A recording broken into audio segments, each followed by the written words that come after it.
How's that, Susan? Oh, hi there. Oh, we're zoomed in. Yep, Roland's got it in the clip okay, here, so we can look at that. This.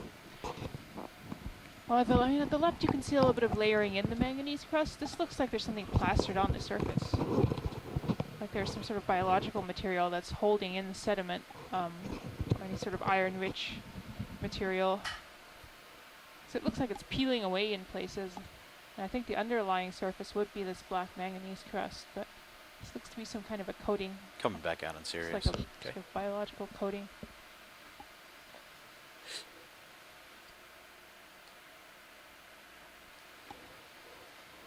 Yeah, I wonder, we see all these sort of blotchy, purplish blue sponges that are really growing low against the rock, and I'm wondering some of this is the dead sponges that have bound up a lot of sediments or something? Well, actually, what I'm seeing here in the background, actually just below what we're looking at now, if we could go down a little bit again. A lot of debris, or a lot below. of shells. Yeah, so this, in the bottom right corner of the screen, I am almost seeing some vesicles, so that would be gas bubbles. It almost looks to me like not fresh rock, but exposed rock, so no manganese crust on it. That's really hard to tell from this distance, but that's looking to me like a vesicular lava flow that's a little bit exposed. And that might explain some of that color, because that does alter very easily. So, as in the rock, the chemistry of the rock changes. A lot of elements or chemicals are leached out, and we get deposition of various clay minerals that are often sort of red, brown, iron oxyhydroxide minerals, and it does that sort of orange, red, brown colors is a very typical alteration color of hard rock. But again, it's hard because we can't zoom in quite enough to confirm that those are gas bubbles, vesicles. Come on, video. As we were getting that description, we also went over a tube of a fan worm with the worm's tentacles extended, so it was a nice example of a fan worm there. And it looked like a Paramecia colony right there at the base of the Aritagorja. And we saw many Paramecia in the canyons. Based on this, our previous work out here on the New England Seamounts, we know that there are at least 2 or 3 different species of Paramecia sea fan. That's the yellow sea fan that's right at the bottom of your screen right now, that are also out here on the New England Seamounts. Looks like there are a couple of crinoids and maybe an ophiuroid at the top of this glass sponge that you're seeing in the center of the screen. Okay, video. Andrea Quattrini, who's joining us from shore, has noted that there's relatively few fish. Maybe I shouldn't even see relatively. There are no fish that I've seen. There's a really nice view of a hydroid colony. Oh, hydroid. Sorry, no, that you're fine. We can do the sponge first. Sponge, yeah. Yeah, it looks like there's a whole lot of tubes growing off of this sponge, and I'm not exactly sure if those are some polychaete tubes or something else. Stand by.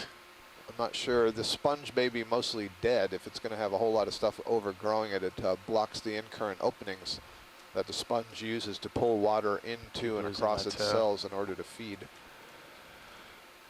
And we see these crinoid feather stars perched on the top. You notice most of the feather stars do seem to be in somewhat elevated condition relative to the bottom in order to get into the good current flow.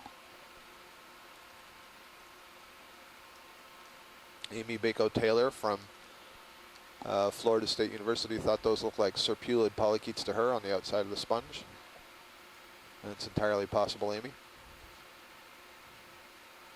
Lots of these hydroid colonies. So we've been talking a lot about coral colonies, octocorals, black corals, stony corals.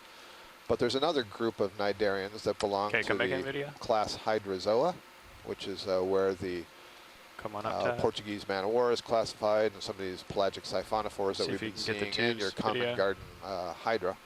And there are also hydrozoan colonies. They're very common, attached on wharf pilings and so on. But here we're seeing some fans in the background on the rock waving back and forth. Definitely a network of tubes that are on this. See if we can get sponge. The crinoids. So those are probably polychaete worm tubes. Video. Hold there. There's quite a mass of them on the sponge.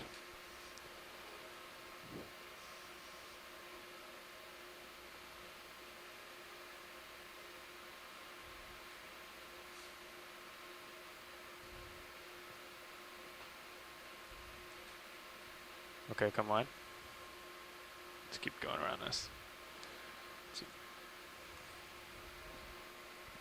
Yeah, it's interesting how this layer seems continuous. Again, this sort of plate, kind of almost sheet covering the sediment here. It's slightly undulating. Oops, sorry. I'm going to take my It camera really back. looks like Sorry. sort of the Sure. again, Thanks. sort of Just bumped you lobate down top by of accident. a lava flow. Yeah, But can I you can't tell that confirm from the that. Sirius view? Does that help? I'm trying to interpret what I'm seeing. Yeah, I'm seeing lobes there. Yeah. It's just so hard to tell because the manganese crust itself has its own morphology Right. that could be superimposed on the underlying lava flow morphology. So I would be hesitant to say this is a certain flow type. Can we get a quick zoom on the colony right in the center of the screen now, please? Sure. I think that might be an Acanella bamboo coral. Go ahead, video.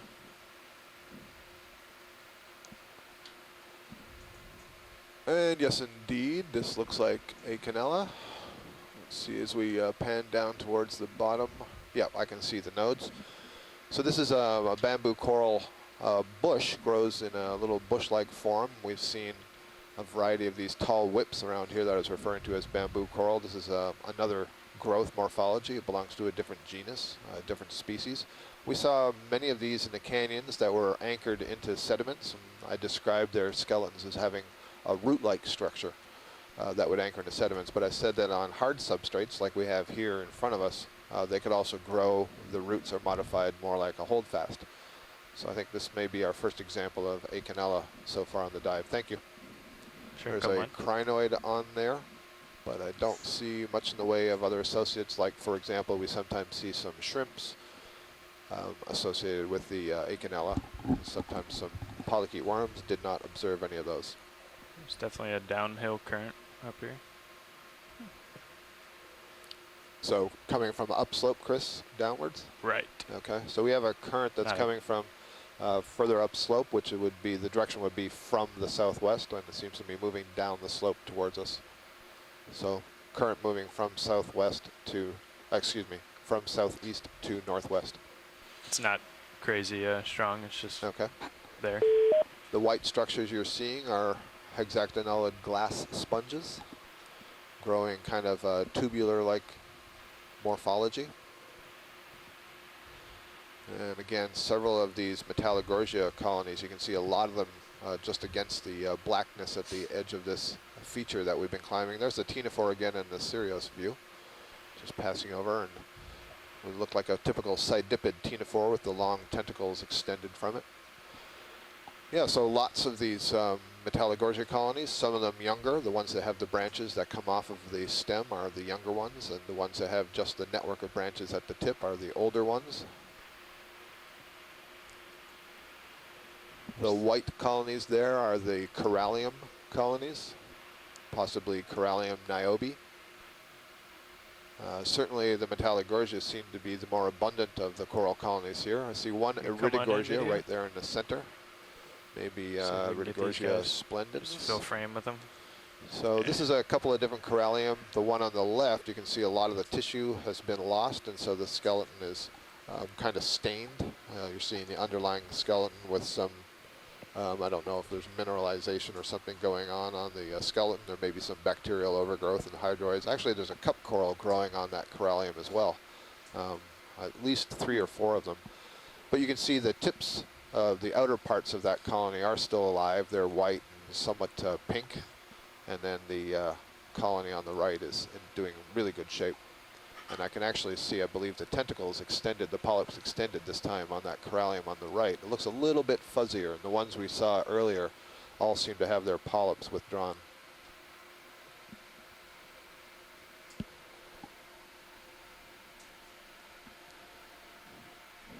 So I see in the chat room, this is the Push instant in a little messaging more if room you that got we it, are video. also checking out while we're here in the control room. We have more than 30 different scientists on shore, so thank you all for tuning in. It's really great to see you here making observations and helping us out with some of the identifications. There's a barnacle on the lower right side, a couple of barnacles that are on this Corallium. And I see that John Reed, who's down in Florida, has joined us. And John notes that those tube-like glass sponges that we saw, maybe in the genus Euplectella. Euplectella. Thank you, John. Yeah, Cam, I just see to it. your left. John has See it, yeah. done what an I'm, extensive rotating amount out of of video. Can you deep come sea a little more biology and deep sea Thank you. coral work down Partial off zoom of on Sirius Florida, HD, Florida please. Straits, and into Bahama, and the I have to Gulf of Mexico. rotate this way. Video, sorry. There was a No problem. coral to my front left. I don't want to hit. Yeah, nice image. So I see that Les Watling from the University of Hawaii, formerly at the University of Maine, has joined us in the chat room. Wide. And I noted earlier the pink corallium that we were seeing. Wide. Yeah, that's why I started Corallium by the wandering. rubrum was described by he and his student Ann Simpson from the New England Seamounts. And so I'll ask Les right here if he thinks that this is two different corallium species next to one another. Could this be Corallium niobe and Corallium bathyerubrum, or was that just a slightly pink morph of Corallium niobe? We'll see what he has to say.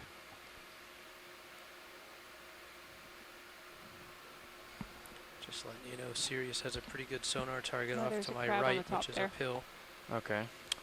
Yeah, So I crab think- right on the lip of this feature that we're on. And again, Might I encourage you every once in a while to flip over to stream number People 2, to video move stream along. number 2. You get Okay. the Pilot, can we Sirius image, and try we're in and a snap that position crab? that's fairly stable here, so we're able to get Sirius is that 9 kind o'clock? of low down, so Yep, you can I really see get it. nice lighting of the substrate. And you can see this vertical relief that we have been exploring here Yeah, for a roger little that, while Tom. with all these different corals and sponges and so on. And you get a nice image of what the Let's try to get it Deep from here. Discoverer Video. ROV looks like. You Copy can see that. the buoyant tether that connects the two vehicles. Oh, so this looks like a spider crab of sorts. Spider crab or king crab. Got two of them. Not sure if this is another Neolithodes type. I don't know what the distribution is, but I'm going to call it Neolithodes until I'm corrected by Someone holding another one? by my scientists on shore. So it's been pointed out by a couple of people here that there is a second smaller individual. It seems to be just below the first one. And so this may be a case where we have a male and a female. It looks too big a difference in size to be a molt.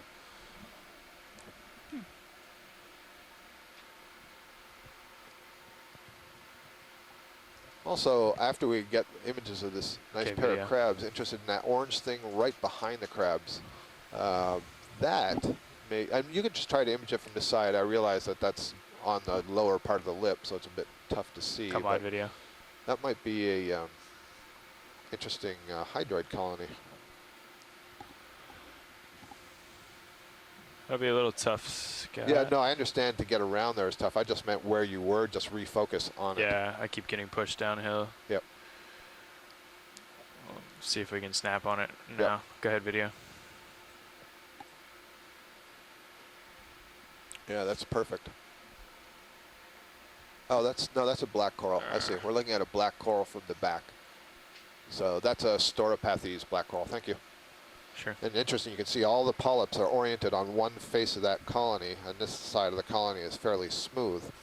Okay, yeah. And the Come thought on, there is that video. as the water sort of passes through the branches, it creates these little vortices or eddies that cause the food particles to be Full wide. tumbled Thank back you. towards the tentacles of the polyp.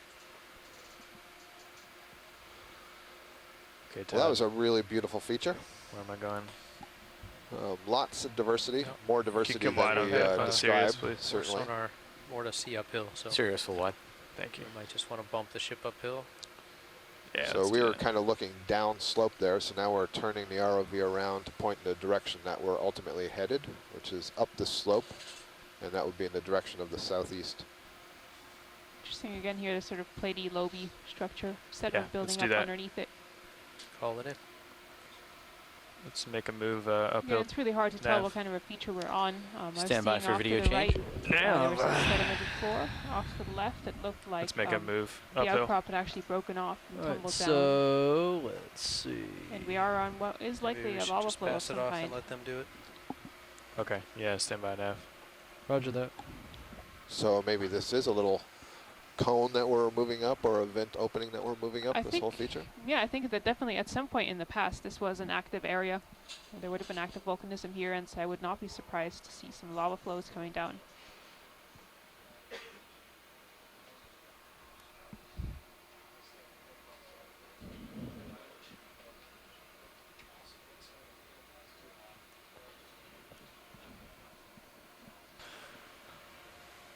Yeah, thank you, watch leads. We're going to do a pilot change.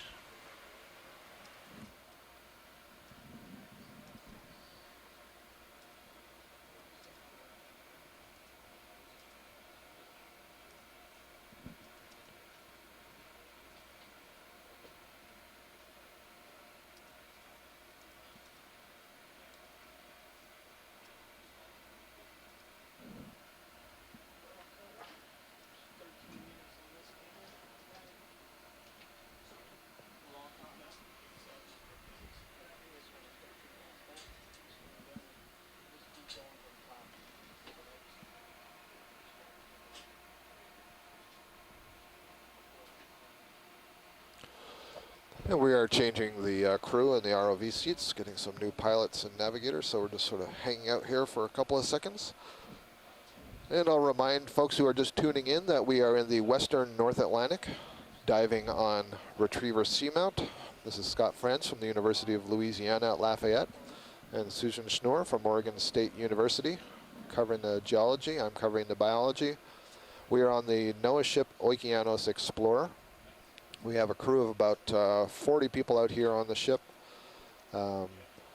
Several ROV engineers and pilots who are operating the vessel, operating the ROV, excuse me. And NOAA Corps sailors who are operating the vessel. It's a complicated dance here as we have a vessel that is on the surface of the water that is dealing with the currents that the last I heard were coming out of the north. We have winds of about 16 knots coming out of the, let's see, it looks like they're coming out of the west. And we have the ROV, which is down here some 2,000 meters below the vessel, that is experiencing currents that are moving from the, let's see, the southeast to the northwest. And they are connected to one another by an intermediate vehicle, the Sirius sled. And so all of these things have to be operated in conjunction with one another so that we can move the three different units of this system together, dealing with the currents and the wind, the subsea currents, and getting us in a position where we can move up the side of this undersea volcano, being mindful of the topography that's around us, not crashing the ROV into anything. I just took a look, and then moving slowly enough that we can get these fantastic images of the coral communities that we see here and all the different associated organisms with these corals, and get a good view of the geology and try to understand some of the geological history that constructed this seamount. So maybe just a quick recap of the sediment that we're seeing here again. So we started out our dive on this heavily sedimented bottom. We followed that for quite some time before we hit a sediment-free outcrop, or at least a debris pile of rock covered in manganese crust. So we are again looking at the sediment that is likely a combination of some material from land. Center up on you. So again, we are far from land, but currents could still bring some material from the continents out here. And that would mix with what is predominantly material coming down from the overlying water column. That is the shells or tests of these carbonate building organisms. For example, so it looks like our direction has generally 130, but we could also just square Sirius up. When they die, their shells settle to the seafloor, and we get these big piles of sediment uphill here. is 155, this is what we might call hemipelagic sediment. I don't know what our distant goal is. Open ocean pelagic sediments and I don't know if there's anything in particular. It's just and every once in a while we're seeing these manganese encrusted boulders that have likely come down from outcrops square above up us. with the local rise.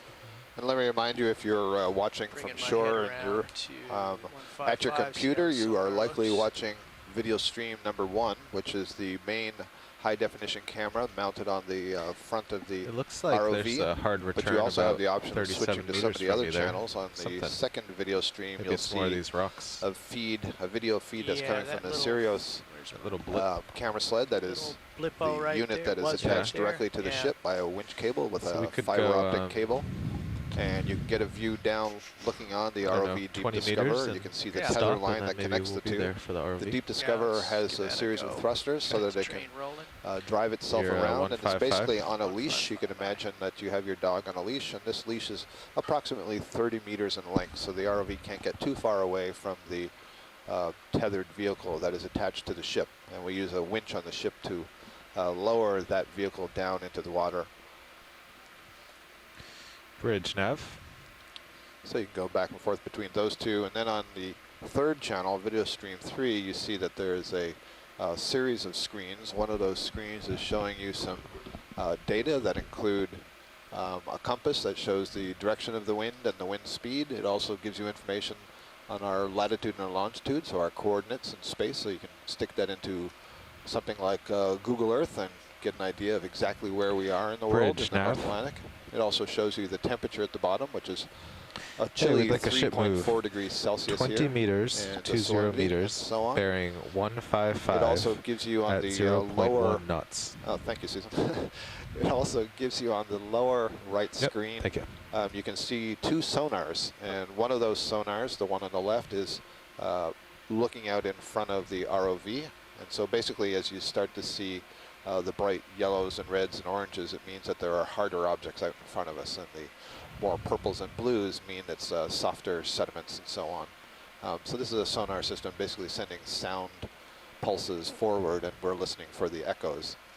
The right side there is the radar from the Sirius, and that's for looking out farther into the distance. And so each of the rings there on the right is 12.5 meters. And so the outermost ring is showing us 50 meters in the distance what sort of terrain we can expect. Are there any hard walls in front of us, for example? Whereas on the sonar image on the left side, we're looking no farther than 50 meters. Oh, that also says 50 meters. Yeah, Oh, so they're both set on 50. Okay, so right now they're both on the same scale. But often, especially if we're on like a rocky wall or something, the ROV D2 sonar won't be out more than about 5 meters or so.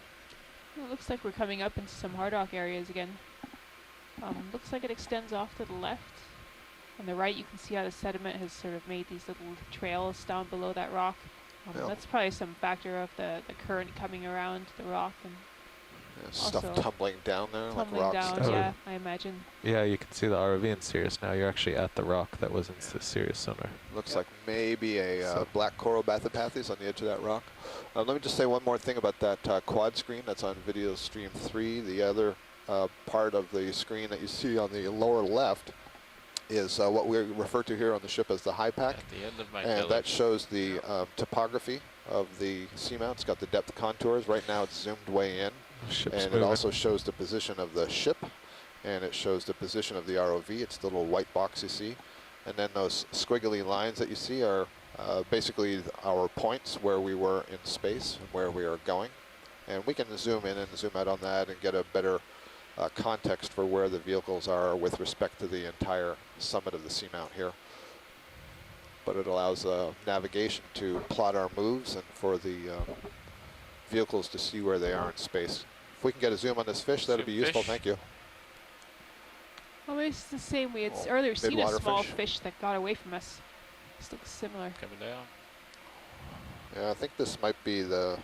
Kick them in Is this tighter the if you got it. cyclothony?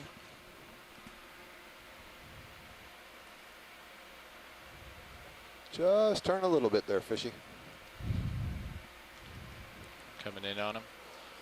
Yeah, so this is a cyclothony. This is a midwater fish, and this is considered to be one of the most abundant vertebrates, or at least this genus is one of the most abundant vertebrates in the world. Come on in. Got your tilt. They're very common and abundant in the deep ocean water It's full. column. Thank I you. said come on in, but that's Oh, okay. I'm sorry. It's all right. I'll speak up. We got a good identification on it. All right, Science, I'm just waiting on some tether here. Understood, pilot. Thank you.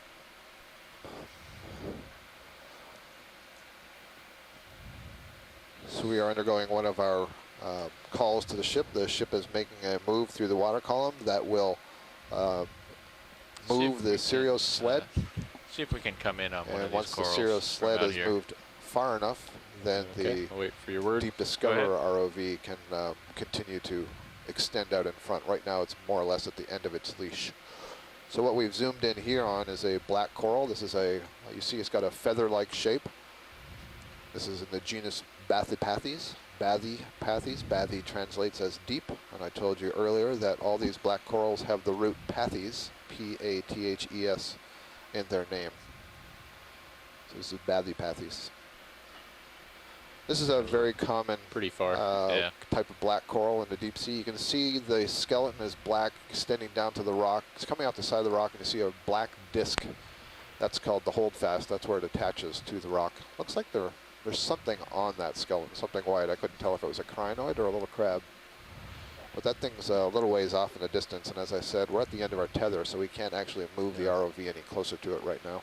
Yeah, it looks like a little crinoid. And I believe there's a second Bathypathes on the right side of the rock as well. Yep. So two of the same thing on either side of these rocks.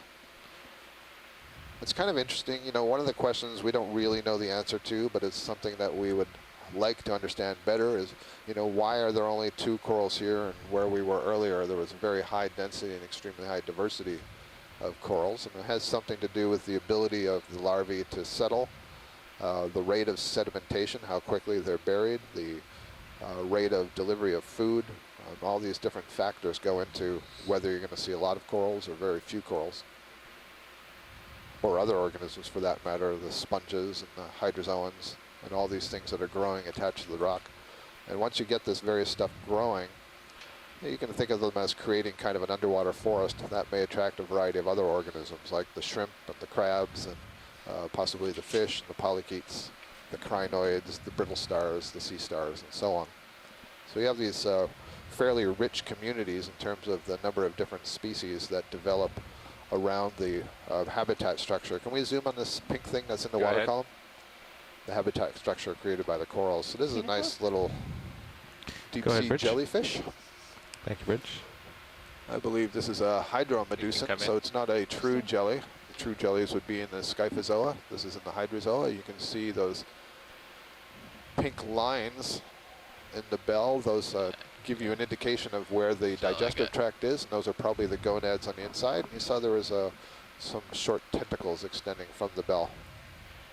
There are a lot of various gelatinous organisms that are floating through the water down here in the deep sea, and many of them are quite small. They're drifting, we're moving. They're really hard to get a view on, but we got a really nice image of that one. Get a little bit more tether. Sirius is starting to move now.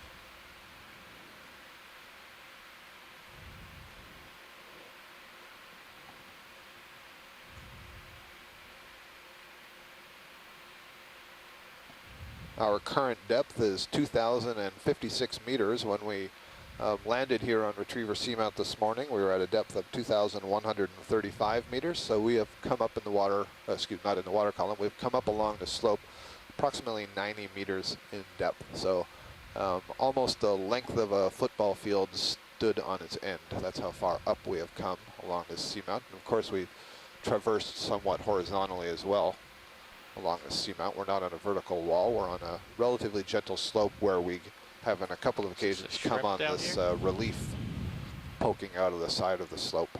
Looks like a really beautiful Erita Gorgia right in the center at the top, but first we're going to look at this shrimp. Yeah, this looks like a nematocarcinid shrimp. This is nematocarcinid. When I say that term, it ends with ID. It's referring to a family of shrimps, the nematocarcinidae. This is because we don't know specifically what genus that is. There are lots of different genera that make up the family. Partial, please. And this is a very common family of deep sea shrimp. I may have said squid. If I did, I apologize. Of course, I meant shrimp. So a real common family of deep sea shrimp. Now we're getting a look on this beautiful Erita Gorgia. And this may be the species Aritagorja splendens. We have Les Watling from the University of Hawaii, who's in the chat room, and he's an expert on this genus of corals. You may be able to identify that, but one of the things you note is how tightly spiraled it is. So this has a relatively tight spiral, meaning the diameter of the opening in the center of that spiral is fairly small. That's one of the characteristics among several others that can be used to separate the different genera. And very often on these Aritagorja, there's a shrimp associated with them. So let's have a look at the branches and see if we can see any shrimp in here. There's an interesting story there as well. If we find some, very often they're females, and the females have a clutch of eggs. And I kind of sort of see something on the lower side there, but I can't say that it's a shrimp. I'm not just sure if it's more polyps and they're overlapping. Just gives it a slightly different color.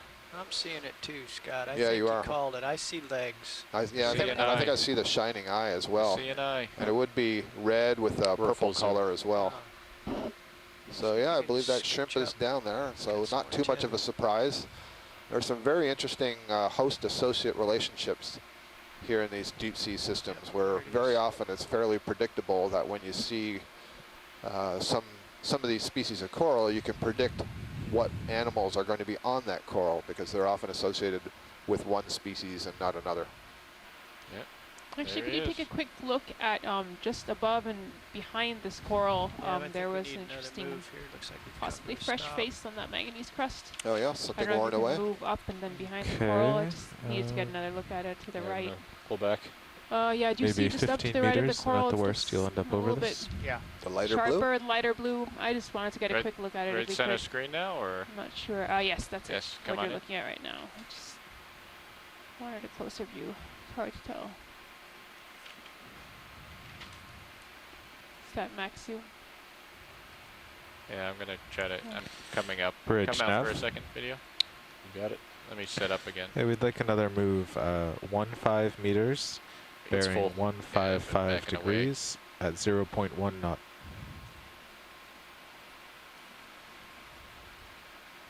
Thank you.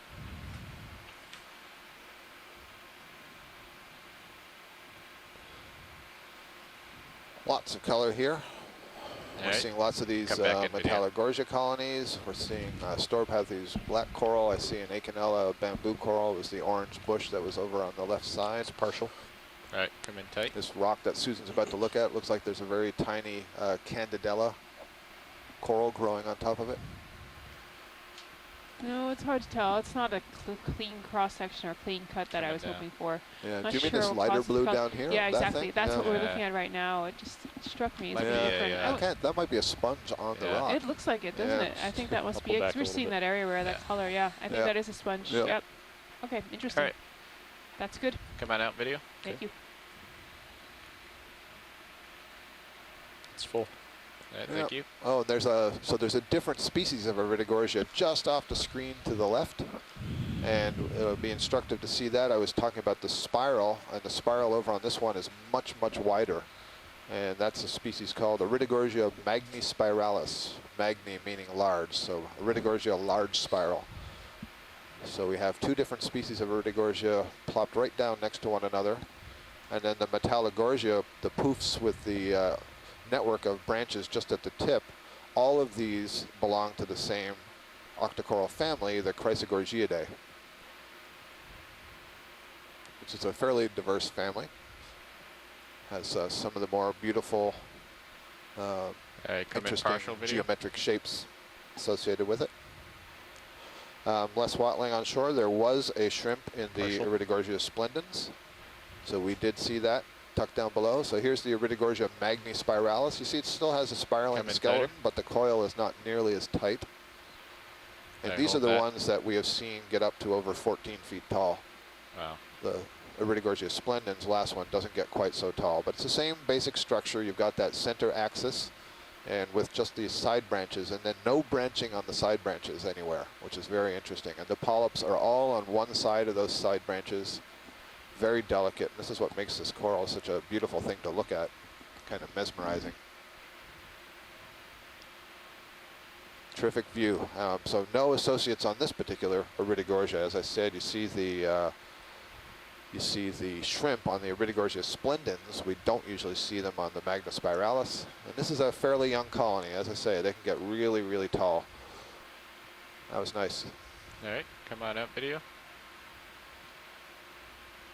Excellent. There's a young Metallogorgia colony behind it. You see it's got the branches still arising from the You want me to come partial or full?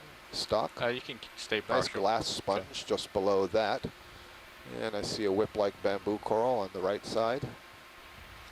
That orangey yellow colony upper center, that's the Acanella bamboo coral. We looked at one of those a little bit earlier. And there's a Paramercia sea fan, the yellow one that's off on the left side. All right, come on out. Plenty of diversity right in this corner. Full. Yeah, thank you. And yet lots of space still available on the rock. You know, there's still lots of place for other larvae to settle. So there's interesting questions about the control of the abundance of organisms. Of course, there is somewhat of a food limitation in these environments relative to shallow water. All the food that these organisms are using ultimately derives from shallow water. So it's whatever's sinking through the water column to get here. So there's certainly less food here than there is the shallower you are. And relative to the canyons have a lot of material funneled in them from the upper shelf, and so there's probably more food available in the canyons. So there's here on the seamounts. There was a red crab tucked there under one of those ledges. Is that some staining, Susan, on the bottom ledge? Yeah, let's come in on this. Oh, I see the staining. orange again. Yeah. That looks similar to that one we were looking Come before. in tight. Let's take a look at it.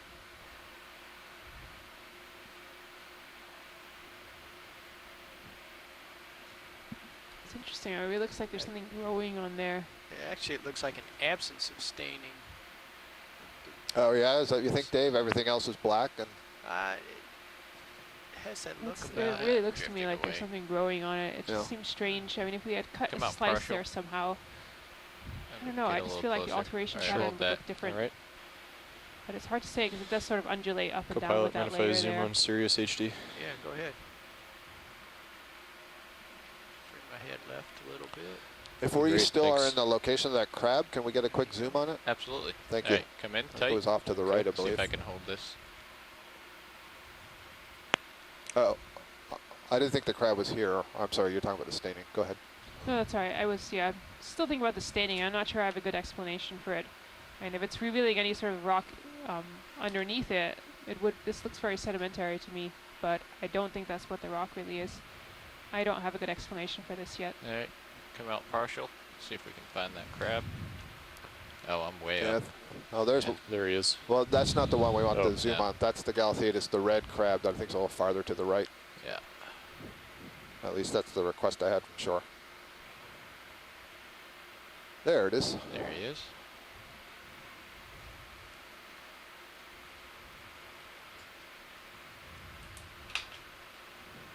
All right. Let me just set up here. Sure.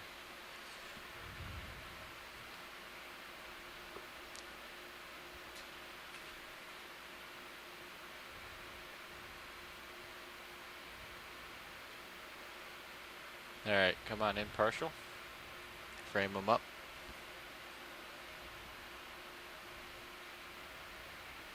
All right, hold that. Let's get stable. Okay, right there.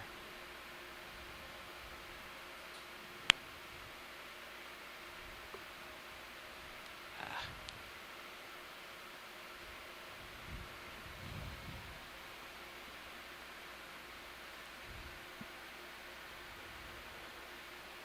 A very nice red crab, perhaps belonging to the genus Chasion, which is the genus of the red crabs that we were seeing in all of the canyons on the previous 4 dives. I do not know what species this is or if it's the same species that we saw in the canyons. Thank you. All right, come on out, video. You're at full wide Copilot. Hi. Yeah, I'm pretty far away from this.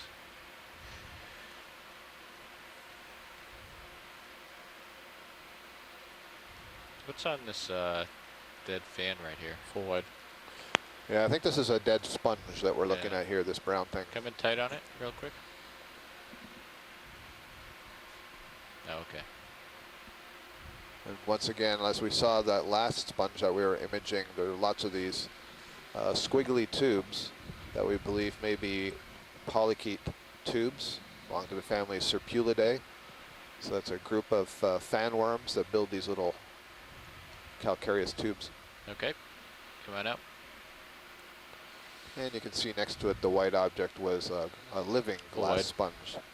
Sponges are filter feeders. They have cells inside that skeletal construction that have little flagella. The flagella are constantly beating to draw water in and across the cells, and that creates some suction that pulls water into the sponge, and then it's expelled through larger holes. They feed on bacteria and very small particles because they can only engulf particulates of organic matter that are smaller than the size of the individual cell itself. Right. Several bamboo corals here, both branching forms and whip-like forms. A little bit of a ledge. If we want to That's keep going this what we're direction, looking I at right can here. move the And ship. again, I'm really excited to see some lava, so I may be seeing things here, but there seems to be somewhat of a radial pattern coming out from the middle there. That's kind of like a pillar. Yeah. Or typical, like typical sort of To, lava look lobe at cross this section, rock, sort of but a I cooling think pattern. Uphill is uphill. But is again, still it's so hard to 155. confirm with all this We manganese could move crust along and it for everything. one move, maybe. Yeah, let's. That's- It's I guess I should can call the back row. yeah. Watch lead, Nav. Nav, this is watch lead. Hey, we've been moving along this rocky feature, and the ROV's almost out of tether. I could move the ship along slope, a hop, to keep going, or we can stop here and keep looking, but the No, next move I think could- we'd like to make some way, get closer towards the feature that we're headed towards. I think we've identified a lot of the diversity here and are ready to see some more. Okay, so continue uphill. Yes, please. Okay. Let's take a big jump. Let's give it like 50 at .2. Cover some ground. How There's do you feel a- about that, Josh? There's a pretty big shadow 22 meters to the ROV's port, but it's not uphill. Yeah, that's more of the rock we just left. Yeah. But I'm it definitely coming right. continues that way. 155 here. You'll see on the Sirius camera here how we have this outcrop to our left, and then all the sediments coming down on the right side. I think those are probably covering up more rock All right, I'm underneath. steadied up on 155. And I'll peer out with the sonar a bit here.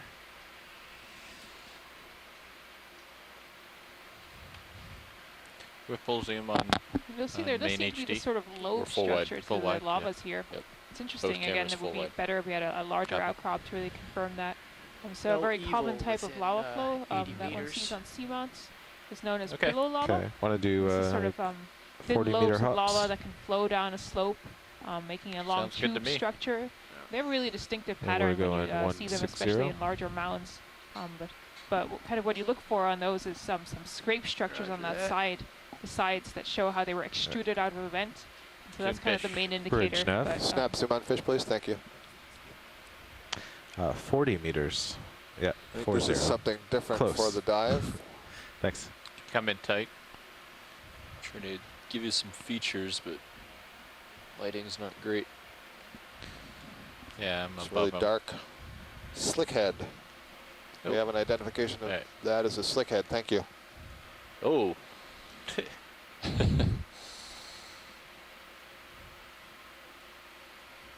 Upwards, Josh. Upwards and onwards.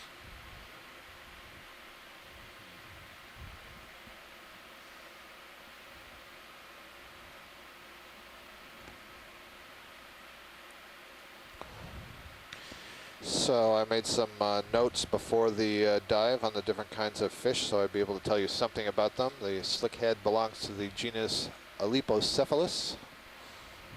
And let's see, that translates to head without scales. Hence, I guess, the name slickheads.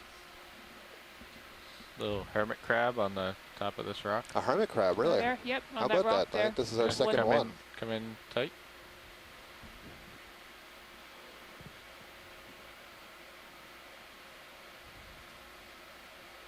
Sure enough.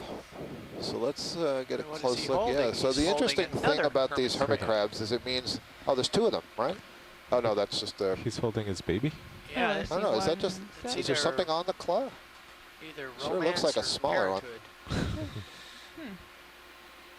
I was about to say the interesting thing about these hermit crabs is that they have acquired. Oh, you can also see For two further brittle stars zoom. climbing up the rock just below it there. That was kind of cute. Oh yeah, there. Mountain climbing brittle stars. What was that video? I've got more zoom. There we go. If you're comfortable with that. Clamber up. So yeah, you can try. the interesting how thing about the steady I'll hermit be. crabs is they have to find these gastropod shells, which means there are these snails that's a fairly large size. There's got to be these large snails somewhere What are they doing? on this seamount, or else they wouldn't have access to these shells. There are some hermit crabs that have established an association with sea anemones where the sea anemone will actually secrete from its foot a kind of shell-like structure that the crab lives in, and in that way the crab can grow and never have to change it because the sea anemone just keeps making it bigger and bigger. So there's two of them there for sure. One large one and one small one. Put my toe down. Very interesting. There you And go. is there any relationship between those two, or do That they is just a happen good to be question. There's that obviously a relationship? Yeah, I think they're relationship, just friends. Just don't know what it is. The smaller one There's your could, toe. There you go. could get away if it chose to, but it does Yeah, not. I don't think it's being hung on to, is it? You know, so I don't know if that's a male-female situation, if it's different species. I know of no examples of any sort of parental care in hermit crabs, so I don't believe that that would be an offspring of the larger one. Very often you see males and females are of a different size, so it's entirely possible that if two separate sexes Okay, come in there we contact go. with one another in a very dark, deep place, then they're going to hang around together until it's time to release the gametes and mate.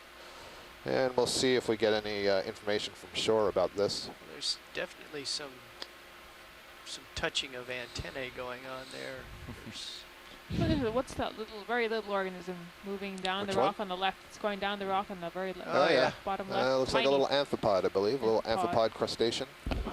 Also called a scud. It's one common name. There's many common names. If you walk along seaweed on the beach and you see all these little sand fleas that are hopping, those are also amphipods. Video, are we wide on Syria? We're wide on Sirius, yeah. Okay. All right. Let me Are know we when good? you're happy, video. I'm happy. All right. Apparently also a little bivalve in there somewhere. Crab cuddle. Looks like our It's just it's quite remarkable when you look up really close at all the stuff that you Spot, see on these Josh. rocks and in the sediment. Spot. yeah. There's so much detail. There's just different scales Upward. almost. You look at it at one scale Upward. and you see something, and you go Yes. closer and there's a whole other Steepening Exactly. up world a at a bit different here. scale. Pushing out ahead. Peter Oster has given us a little bit more information about that red crab that we imaged earlier. I said it was in the genus Chasion. He says it may be the species Chasion quinquidens. And of interest there is that is a species of economic importance.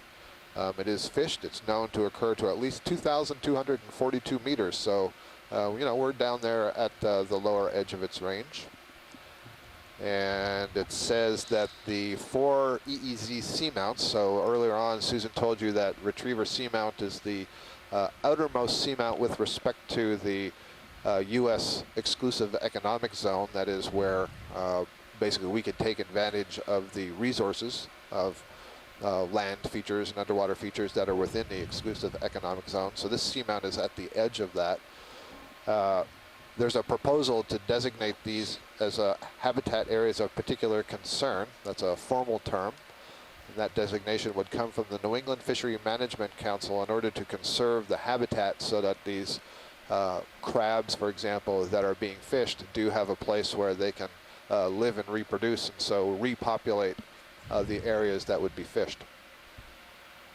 Thanks for that information, Peter.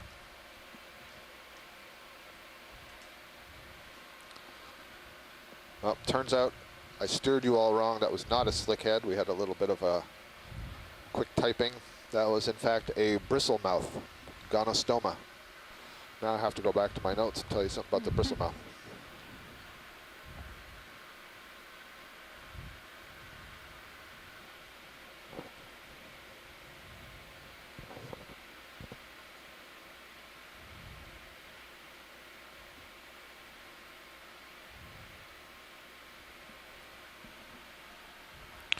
Watch lead nav. Nav, this is watch lead. Hey, just looking at the time remaining, we have about an hour and 20 minutes till we have to leave the bottom.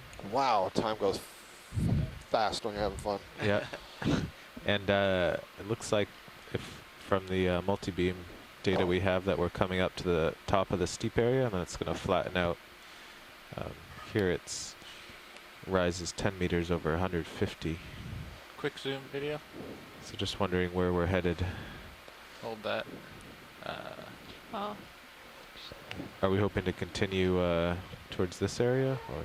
Yeah, Susan's going to fill you in. Yep. Okay. Is this of interest, science? Coming tight. Oh, Holothurian.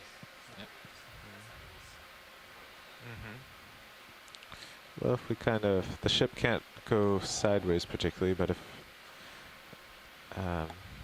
actually, and I'm not sure in their condition what their max speed is either. That Okay. is 500 Come out meters video. away. I can call up and see what they think. 500 meters. Full wide. So that was Holothurian. Sorry, I didn't want to cut off Susan, but I don't think she's on the OKX line right now. Anyway, I thought you were. I thought you were broadcasting out. Sorry. That was a sea cucumber that we were looking at, a Holothurian, which is in the phylum Echinodermata. So that is a direct relative of the sea stars, sea urchins, brittle stars, and crinoids. I think we have now seen all 5 classes of the Echinodermata today on the short distance that we've covered on this seamount. And here are some of the cousins. We're seeing some asteroid sea stars and several of the ophiuroid brittle stars.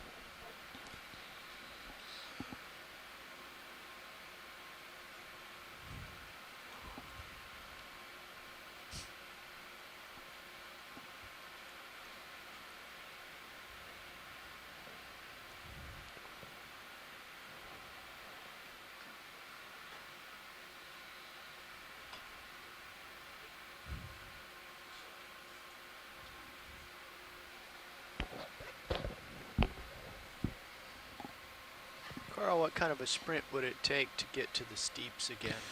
Yeah, I'm looking at that. I mean, we have 70 minutes or 70 or 80 minutes left, and if we took half of that to get there, we'd have to go 0.5 knots, or sorry, 0.4 knots. So I'm going to call the bridge and see what they think. Okay.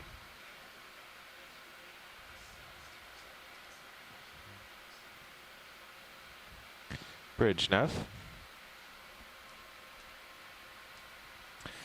Hey, we're wondering, given the DP, what your speed capabilities are.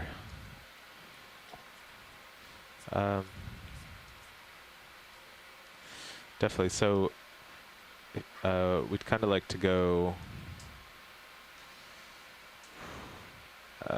like 45 degrees to port, 30 degrees to port. So not straight ahead, but not sideways.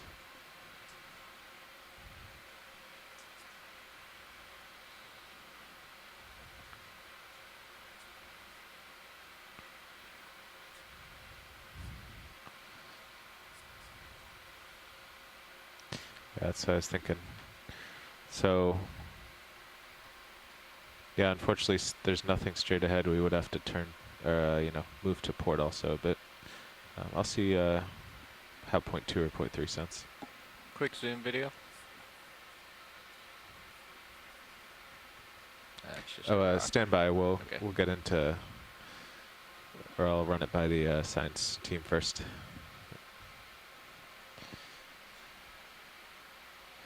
It looks like a little depression there. There were a few of these. Something digging around in the bottom. I know I was told to, at least on Bear Seamount, have a Zoom in look on one of for these balls. the possible existence of beaked whale feeding scars on the bottom. And I'm not exactly sure that that's what we're seeing here. I believe those are a little bit more trench-like than just pit-like. Those balls are xenophyophores, Okay. the single-celled large amoeba. Yep, my toes in the ground. Scott, I think I've asked this before, but Are the other organelles large as well? No, I don't believe that proportionately they're all large. I believe they do have different types of nuclei, so the subcellular organelles that hold the DNA, and if I recall reading correctly, there are Zoom in at some that are this large, crab, and some maybe, that are under the small. rock. But I don't know that just because it's overall a large cell that there are any equivalent enlargement of, for example, mitochondria and other subcellular structures. I think there's just more of them. Right. Another crab in here is another one of these excavation moats. Yeah, so this is another one of the Chasion quinquidens that we referred to earlier. That is a crab of economic interest. So this is a species that is fished for consumption. Yep. And as you see, they are clearly using the seamount as habitat here, and so it may be of interest to, in these areas that are a little bit difficult to fish anyway, establish them as habitats of particular concern and put them off limit to at least some fishing. Watch lead, Nav. Nav, this is watch lead. Yeah, I asked the bridge their max speed they estimated going roughly forward, but it would be about 30 degrees from forward. And Snap zoom. they estimate about 0.3 knots. And at that speed, it would take us 60 of our last 70 minutes to get to the bottom of the steep part. You can see in high pack where I dropped the target. I see, yeah. So it's really not worth going there for 10 minutes, is it? I mean, we'd have to come off the bottom? No, we'd still, okay. at the ship, if we went 1 knot, we would come off the bottom. I see. But on the bottom, we could still keep visual. We'd probably be passing over a lot of ground like this. Sure. And so I think that's what we'll do, but let me just check in with the shore scientists and make sure there's no particular objections to that. okay. Looks like we're coming up on a chimera here, sometimes called the ghost chimera, I believe. Hydrolagus, our shoreside scientists may tell us that. So shoreside, we have about 70 minutes or so remaining, and Susan is just typing some notes for you there. You can see the maximum speed that we are able to achieve and the distance we could cover at that speed. If we did that, we would get pretty close to the steeper contour lines that may represent the feature that we have been hoping to climb. But we would only have some 10 to 15 minutes remaining after that time. Yeah, you can come in we tight. could try to acquire it, but it got means we're going to have to move pretty quickly over the bottom, and so our ability to stop and image Following. things will be certainly compromised. We could try to get some snap zooms, but we couldn't hang around a lot like we did looking at the relief that we did just a little bit earlier. So if everybody is okay with that, so we can make some ground and get to this higher level, then let me know in the event log, and we'll make it so. Meanwhile, we're getting a spectacular image of this chimera. And I believe those might be what are those lateral line spots that I see on the face.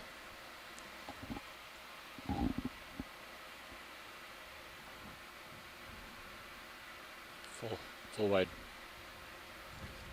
Really nice the way that it glides along. You can come in partial again. Slightly better light. Yeah, so those white dots that you saw around the mouth, those are part of the lateral line system, and that's a sensory system. Water is able to enter small holes there, and they're basically ciliated cells in the inside that I believe are mechanosensory. In things like electric fish, they may be able to detect electrical signals. And it's a way of sensing its environment.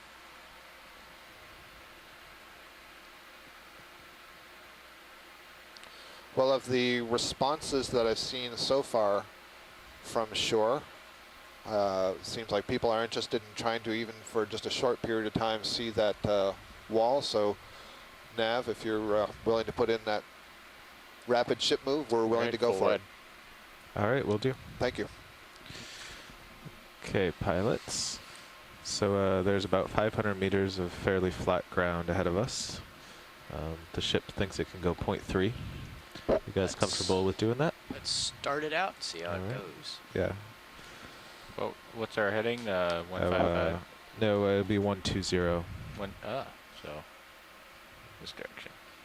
Coming left. 155 leads us. We would miss the little seamount and just continue across the flats. We don't want to do that. No.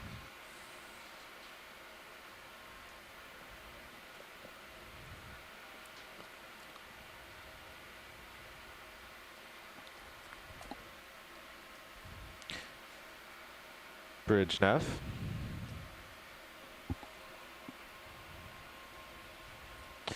Hey, we're ready for that long move. I think 550 meters, 550, bearing 120 degrees at 0.3 knots.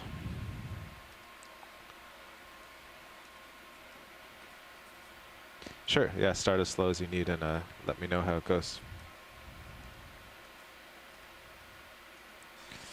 Okay, he's starting out at 0.2 to make sure, or to see what the thrusters do. Hopefully we'll be able to speed up to 0.3, possibly faster. Do you or Dave want to fly at all, or you want me to just finish off the transit? Oh, it's you and Carl can switch out if you like, or hang in there. Either way. I'll swap in at some point. All right, just let me know, Carl. Want to get a little, few minutes of fast flying. Sprint training. Interval training. Well, it's only 0.2. I think last year we were doing sprint training at 0.5 or something. Yes. So Josh, as we go forward, once we start moving at a good clip, feel free to anticipate my calls for zooms and have quick looks at things as we're approaching them, because obviously they'll go by fairly quick and we won't be able to react as quickly. Copy. We should be able to do some nice pirouettes also as Great, we go thank by you. things.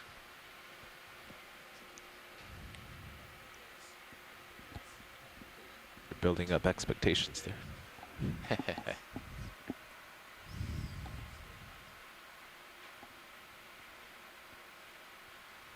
Is this a rock? Looks like It's a it could be boomerang. a rock. Come in on Boomerang Rock video. Yeah. Interesting rock. It's like an exposed rock here. It's been scoured by some of the currents moving down slope with several ophiuroid brittle stars aligned on the top. Once again, they're probably feeding on organics and bacteria that are growing on the rock. And behind the rock, looks like down the slope, there's at least one xenophyophore. There may have been several, and some of them are starting to crumble. But that may be one of the things that's binding up some of the sediments right there.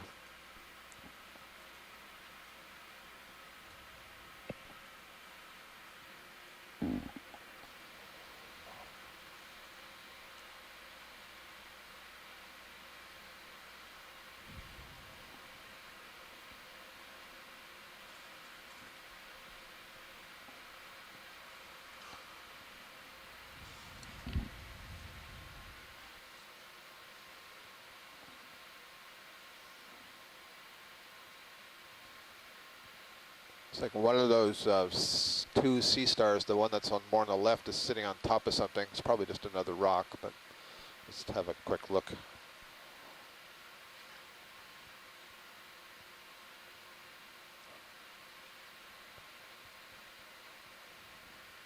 Right, come on in video.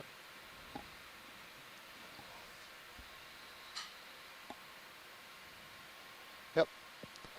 A couple of sea stars there. Asteroid sea stars look like the Neomorphaster genus.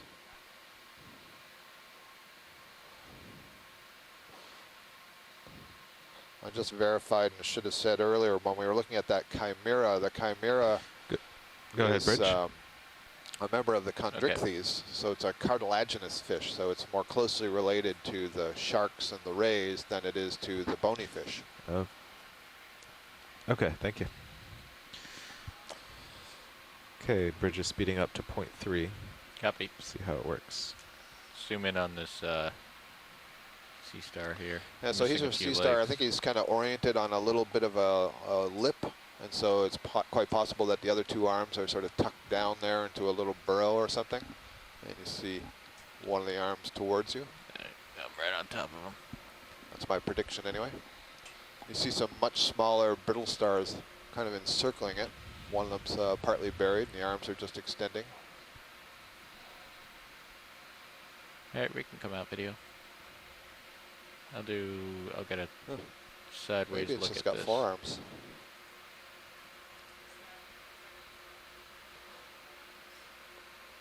I don't know enough. I mean, I've seen 4-armed ones before. I suspect that there are a full complement of arms. We'll see as we go by. They're just kind of tucked down underneath there.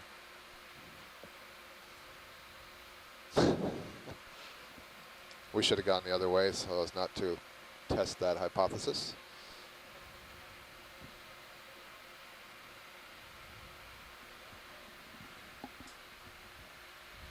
Oh yeah, there they are. You just missed them.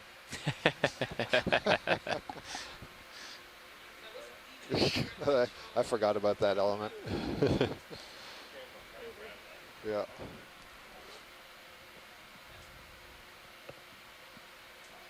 See a sea pen. There's a couple of cup corals here. Another asteroid.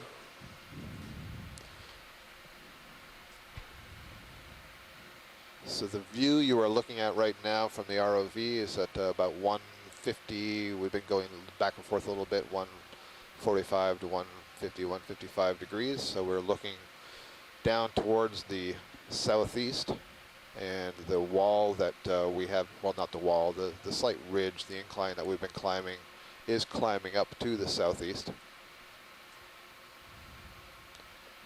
And the move that we're making is going to take us a little bit more due east. And there's another sea pen. We've seen a few of these sea pens, genus Penatula. And at some point, hopefully, we'll get a close look at that again. And we'll note that it's a little bit different from the sea pens that we saw earlier that were kind of shaped like a U, where those had one big primary polyp and individual polyps coming off of it. This one has something called polyp leaves. It's almost like arms that arise from the main polyp, and then the secondary polyps pop out of the arms instead of directly out of the stalk. Lots of diversity among the sea pens. I'm a little bit surprised that we don't see more holothurians, more sea cucumbers here. I mean, we've seen a couple, but really not that many. So you're comfortable with point what 3? do we have coming up here? All right. All right, thank you. Another sea pen.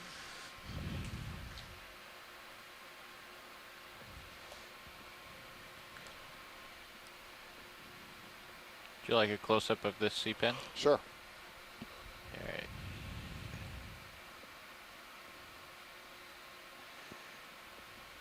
So this is the one I was saying is growing kind of like a curved question mark. Yeah, my iris control has been getting stuck today. All right, come on in, video. So this is the one where you have this primary polyp, and then arising Go ahead, directly Bridge. from the primary polyp are the secondary polyps. So this one does not have the little side arms. 100-meter updates would be good. So we did have a good close look at this earlier in the Great. dive, and you can see that inflated peduncle that's anchored into the mud there at the base. Thanks, pilot. And All there's a right. couple of xenophyophores It's on like a either side of it. transparent line coming down the middle. Is that? Yeah, that might be a tongueworm tongue. I wonder. Very long. Maybe Where the fishing heck does line? it go? It looks like fishing line. I see. It's really long. I see. So maybe a fishing line. Where that's does extending. that go? I'm going to back away from this. I don't see it anywhere else. Yeah, hopefully that's just on the bottom. I'm gonna come starboard and do a nice big loop around it. Yeah, I'll check with shore. I don't know that there's any known fishing that goes on out on the Seamount.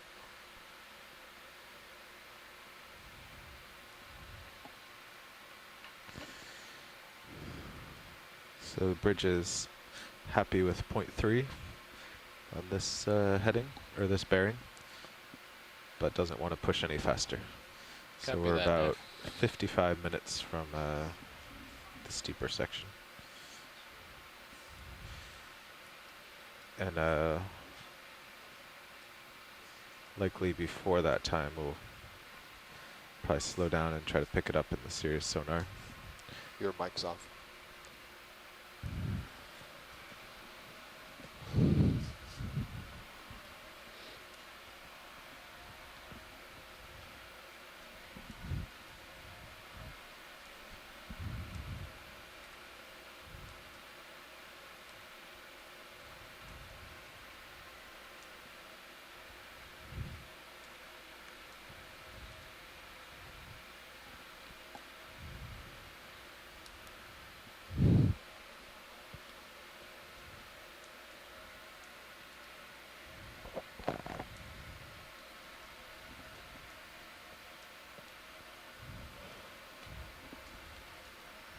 Quick zoom on this pink guy, purple guy, not purple. Little crab. Oh, crab here. Do you have any more? Yeah. Brittle star to the right. This is a squat lobster. Galatheid crab is another name for it. They get that name squat lobster. They're kind of intermediate between the lobsters and the crabs, so it has a fairly well-developed abdomen. Right, Not as big as a lobster, but it's fairly well developed, but it holds it somewhat curled under the abdomen, where if you look at a true crab, let's say a blue crab that you would eat in a restaurant, the abdomen is extremely reduced and folded up very tight against the thorax, the main part of the body. So earlier when we were looking at the Chasion red crabs that we said were of economic importance, those would be true crabs that have a completely reduced abdomen, whereas these are squat lobsters. And what's the, was that just a rock? I guess that was just a rock on the right side. I keep getting tricked thinking they're fish also. Yeah, this is starting to ring a bell to me, all these false alarms.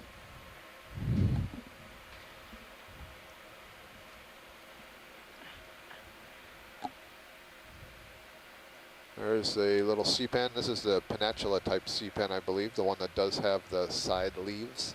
Snap zoom video? Yep. So here, just as with before, there's a primary polyp. So it's the main polyp that has the inflated base stuck into the sediments.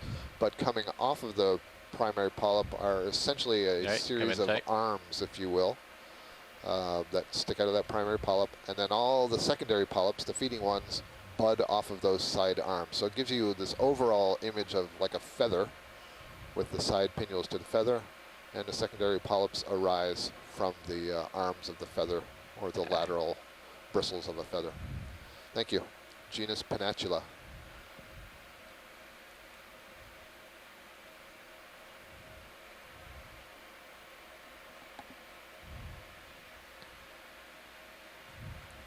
Starting to move now, catching up to you. Pushing forward.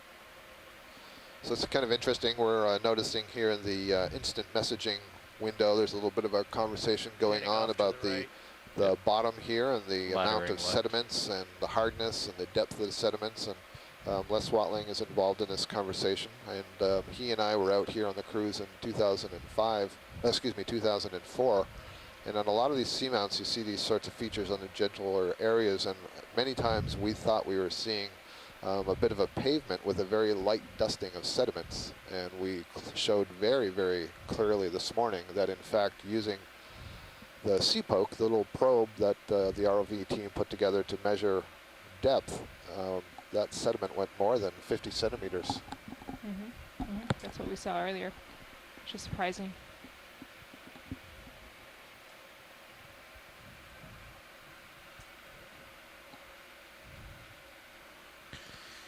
Did it hit rock at 50 centimeters? It didn't look like it. It looked like that was just the max step that we could get with the ROV on that slope. Oh, so I see. it was likely more than that. Yep. I think we had a shore-based estimate of 5 meters, which I guess it's not completely unreasonable. It's really hard to tell. And again, we'll do our sub-bottom profile lines over the seamount, but apparently it's a little bit hard to get really good results on seamounts with sub-bottom profiles. So that would be probably the best way to estimate the sediment thickness here. We could make you a 5-meter long poker too. Yeah, sure. Well, if you would like to, we would not be against that, but there may be some others who are. Susan, do you know enough? Can you tell us a little bit more about sub-bottom profiling to explain that to folks who don't know what that is? Okay, well, so my understanding of it is that we have, sea we're spider. using our multi-beam system, which is basically a Come in sonar tight. system. It's sending out pulses of sound that travel through the water. So again, light can't penetrate very far. Sorry, every time I ask you to explain something, we see something new. So this is a pycnogonid sea spider that's in this little depression. It's kind of interesting. And I can't tell if there's something below it. The pycnogonid sea spiders, which are kind of distantly related to land spiders. You see, they're almost all legs. There's no body in the center there. There's no fat abdomen sticking off the back as you would see in a spider. But they have a long proboscis at the head end that they typically will stick into anemones and things to slurp out. So I'm wondering if, because there's a depression here, if there was a sea pen. I see it's manipulating something in front of it. If there was a sea pen that was here that it may be feeding on. So interesting. I can't quite see what it's moving around, but there is something. So that's nice. Okay, so sea spider, pycnogonid. Go ahead, Susan, sorry. Okay, so just going back to describing the concept of sub-bottom profiling. So again, we have what's known as a multi-beam sonar. So that is our sonar is sending out a wide swath. Coming up, lateraling left. I'm just getting some extra information here from one of our mapping team leads, who is the one who does a lot of the mapping and operates that sub-bottom profiler. So again, the concept of the sonar is that it will bounce off the surface that you're traveling over, and that gives us a depth. But if we have a sort of great enough power in that sonar chirp, is what it's called, that's sent out, we can actually penetrate a little further down into the sediment. That is, there's enough power left over to get other boundaries that are below the sediment surface, so that they can hit that surface and bounce back and still have enough power to get back to the ship. So this can actually penetrate about 50 to 100 meters in soft sediment, and that's because the sonar is actually not bounced back quite as much, so it can penetrate further down. And it's actually going to be less in hard rock surfaces. Again, those hard rock surfaces will send the sonar right back so that there's not enough power left to get down to the sediment. And a technical note Quick for those of you who are interested, sea pen, I think. it is a maybe. 3.5 kilohertz chirp Yeah. of frequencies. And so I assume that is the frequency at which that chirp sound is sent out.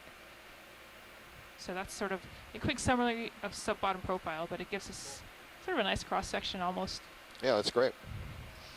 This is one of the sea pens that we just saw earlier, so now we're contrasting. We're going back to the sea pen that doesn't have those side leaves. Instead, the secondary polyps are arising directly from the main stem. And just to its upper right, you can see the white ball-like structure with the spines. That's a sea urchin. And we saw many of those sea urchins when we first got down. In fact, as we pull out there, you can see these white balls all over the bottom here. Boy, there's well over 2 dozen of these sea urchins on the bottom here. So that's really interesting. The sea urchins must be moving along. Typically, the sea urchins I'm familiar with in shallower water are grazers. They're scrapers, kind of like a parrotfish, and they'll be grazing algae that's on the substrate. But given how soft all the sediments are here, I wonder if they're just ingesting mud like a more typical deposit feeder.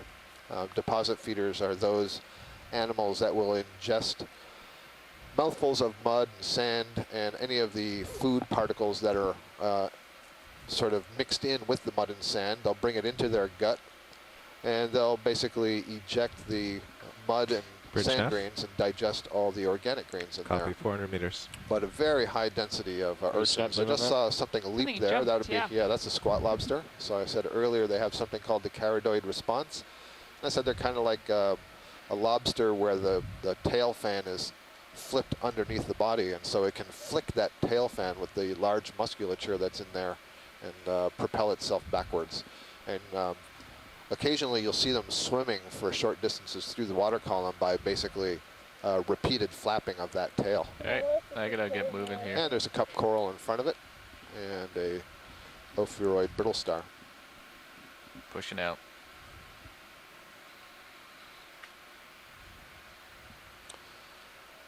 And we have 31 scientists who are engaged in our incident messaging system. Let me read down some of the names here. I'm not going to try to tell you all the locations where folks are. Right now I can see mostly just their names. So we have Amanda Demopoulos, Amy Bako-Taylor, Andrea Quadrini, Brad Stevens, Brendan Rourke. We have Ellie Bors, Mimi Lobecker, Emily Duan, Jason Chater, John Reed, Joshua Voss, Les Swatling, Michael Ford, Peter Oster. Got to scroll my screen here. We have so many scientists. Rian Waller, Santiago Herrera, me. Sorry. Stephanie Farrington, who is one of your onboard scientists in the Okeanos Explorer mission in the Gulf of Mexico earlier this year in the spring. Steve Oskevich, who this fall was also out on the sister ship, the Nautilus, doing some work down in the Caribbean. Susan Hayes and Taylor Heil. Let's see. And me. And you, Susan Schnurr. And then we also have some folks who are with the Ocean Explorer program and NOAA. Catalina Martinez, Craig Russell. Who else am I seeing? There's another sea pen here, I think. Brendan Rezer. We don't mention Brendan's name very much. Jim. He's here on the ship with us. He's the data manager. He spends many hours making sure that all the data that are being captured, all the imagery that is being captured is being transferred to the right computers and ultimately ends up back on shore and backed up and is in an FTP site for all the scientists to access. He's also been very helpful responding to some requests for ways that the scientists can see the data during the dive. And so there's just a tremendous amount of activity that goes on behind the scenes here. The ship is always hopping. Let's see, who else do we have on here? I know I skipped some names earlier. The Inner Space Center. We have the Inner Space Center, which is in Rhode Island. It's kind of like mission control. And I believe there are some folks running the Nautilus mission from there at the Inner Space Center as well. Casey Cantwell. Casey Cantwell is in the event log, and she is our web coordinator for this cruise, and so she's largely responsible for getting you all these images and videos and the daily updates and logs posted so that you can enjoy lots of the imagery when we are not actually streaming the live video. Kelly Elliott. Kelly is one of the expedition coordinators for the Okeanos Explorer program, and she's not out with us on this particular cruise, but she was out on one of the previous legs.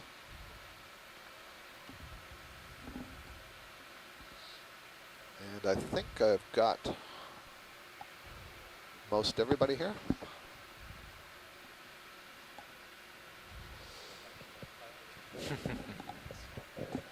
You want to jump in? Is that a dark red? That's a dark red Sea Star or Ophiroid we just passed over, something different that I hadn't seen before.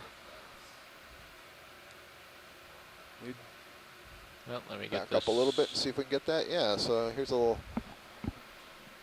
Asteroid Sea Star. It's a little bit different. This may be our first view of this. If I'm wrong, somebody on shore can let me know. Maybe I overlooked it earlier or I was out of the room.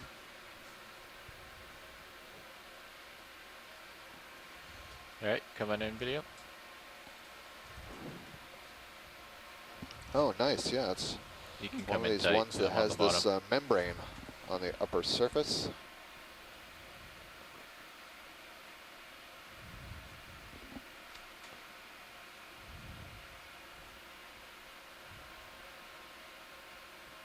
Do you have any more?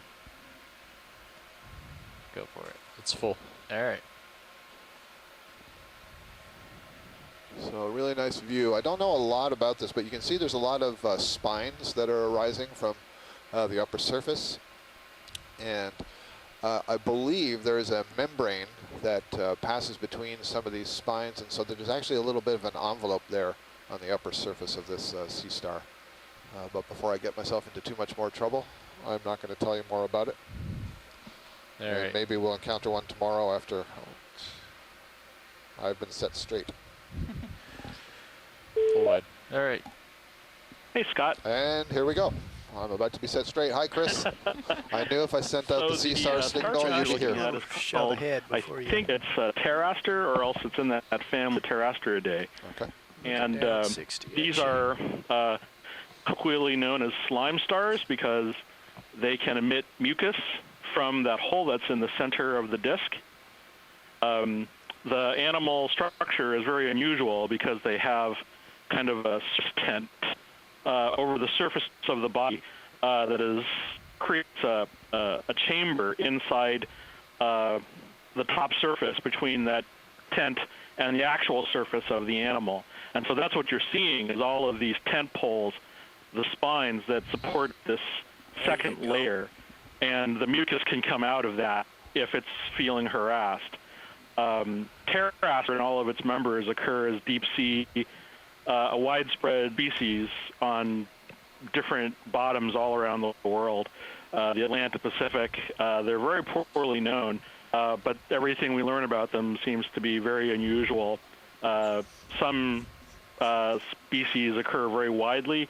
They primarily occur in cold water, but there are some shallow water tropical species, and the ones that we've seen all seem to emit mucus, which gets to be very fun when you pick them up out of a trawl net. Yeah, sure. So, Chris, would you say that that's fairly unusual for a sea star? I'm sorry? Would you say that that's fairly unusual for a sea star, the emitting of the mucus? Yes. Yeah. It does so as a defensive mechanism, Sure. as far as everybody can tell. I don't think any of the others do so in such an active way. They certainly, other sea stars have biochemical defenses, but this one really, I mean, there are pictures of the shallow water species of this animal that, you know, they pick them up and you can just see the threads coming off of it. It's really pretty made graphic. The ship move all the way to But they're really exciting animals to see. Of course, we'll have to use our well, from my perspective anyway. They're very interesting, and it's always nice to see another new one, or another one that we haven't seen before. So glad that you stopped for it. There are at least 2 or 3 different ones that I've seen that I think we've had to gloss over. The one that we saw earlier on today is a new record for the observations that we've been seeing for starfish. That the other one was the spiny one is a member of the family Benthopectinidae.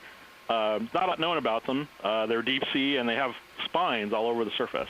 Yeah, that was the asteroid that we don't even really know what they eat, so or what they do when we're not watching them. So very interesting to see them alive. If you want, we're looking at asteroids. Exciting day for new records. If you want, we're looking at urchins right now. If you want to describe any of these guys. Are those little white urchins? Yeah, well, yeah, we're looking at 3 small, fairly small ones and 1 large one. Bob Carney suggested it might be sideroid urchins. Give me a minute. The You'll get the coastal feed is still on the Pteraster. So okay. but you're a good minute behind. They're not seeing this live right now? No. Oh. Well, we only have about... Okay. Yeah, it'll catch up to you, Chris. I'm still not seeing you're talking about, but I'm looking forward to them. Yeah, enjoy it when you see it. Look like minus, but it's hard to say from the distance that we've been observing them. Yeah. Thanks, Dan. Well, thanks for calling in. I appreciate the information and educating us on these really cool sea stars that we're seeing. Oh, yeah, no problem. Happy to see it, and good luck with the less hour or so left on the dive. Yes, sir. Have a good day. Thanks, Chris. Bye-bye. That was Chris Ma from the Smithsonian Institution, who's an expert on the deep sea stars, asteroids, and has a really good working knowledge of echinoderms in general. And you can learn an awful lot about those cool sea stars and other echinoderms, and occasionally other invertebrates in general at his blog, Echino blog. Yeah. And then he has a Twitter feed that also has a pretty active following. 320 local. And if you're a member of the public out there, there is actually a link to that on the OEX Facebook page. So if you check that out, you can go look at those blog posts by Chris Small.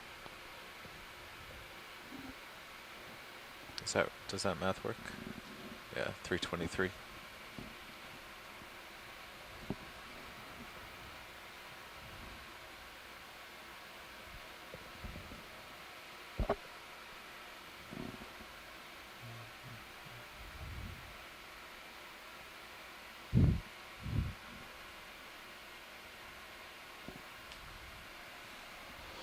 So as Chris was talking there, I was listening, but I was also doing a little search for what other research I could find on those sea stars. He said the name was Terraster, and I found this one paper that was done in, let's see, 1979 on the function of mucus secretions in the cushion star Terraster Not seeing much on Sonar here. Salatus.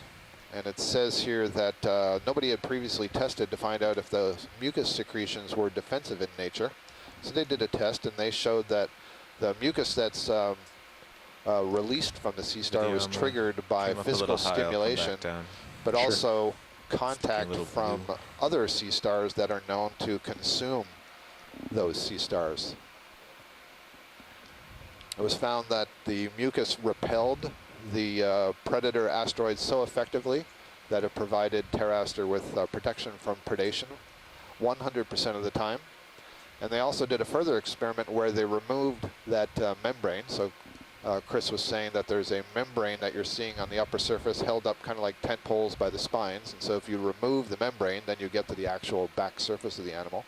And it's the cells in that membrane that are producing the mucus. When you remove the membrane, then the sea star was easily preyed upon by the other two predator species of asteroids. So that's a pretty good study there, a pretty firm indication that the mucus is a really nice defensive secretion to protect itself from predators. So once again, thank you, Chris, for tuning in and providing us with some information there. There's something waving over. Oh, we've already passed it. That was the eel. Yep. Pardon me. Oh, there it is on the bottom. I'm getting confused here if I'm looking at replays on my right or live action. Yeah, this looks like some sort of eel. It's got something in its mouth. It's got a shrimp. Can you go Yeah, any he's further? holding something. What's he got? Something small. Somebody up in the front row suggested a shrimp. Yeah, just try to follow it. Get your tilt. Boy, Yeah, can you take that the sure tilt? looks like an amphipod. And if that's an amphipod, that's an awfully small eel. Just tilt as you need.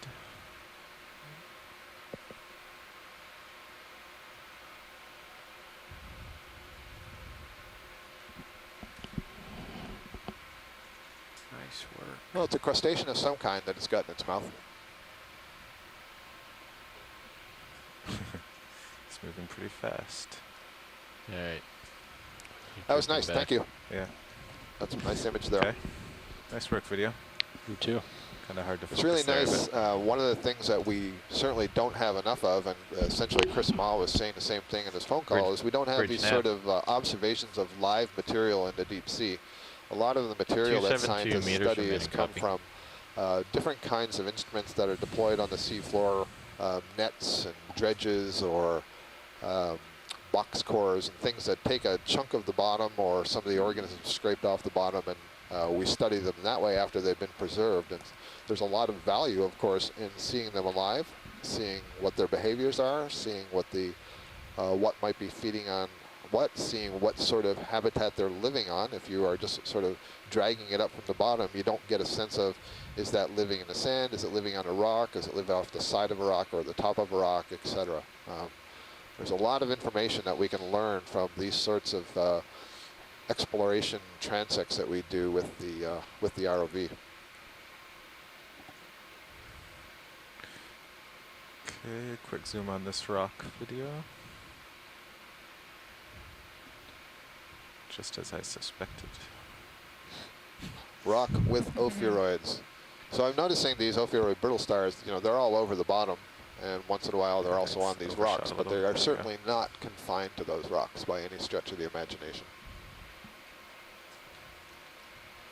Okay, whenever you're ready.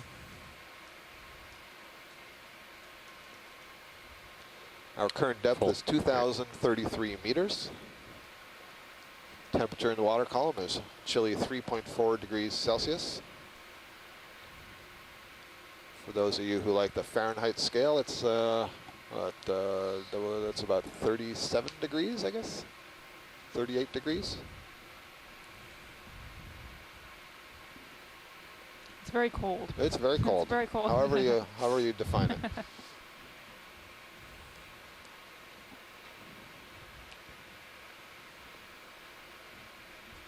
We are making our way upslope on the top of Retriever Seamount. that direction is to the southeast. And we are moving at a speed of about 0.3 knots, and that is nautical miles.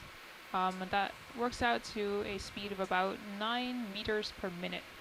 So we're moving fairly slowly here, but actually quickly compared to when we sort of stop and look at things frequently, and we're trying to make good time over the sandy bottom to try to get up to some harder rock surfaces that we anticipate will be ahead of us. There's a white dot in the foreground. Get a quick zoom. Yeah. Can't tell. It looks like it's at the end of a trail. I wonder if it's an urchin. I see a trail in the mud or in the sand going up Okay, and video, off let's to zoom the on the white dot. bridge right nav. side.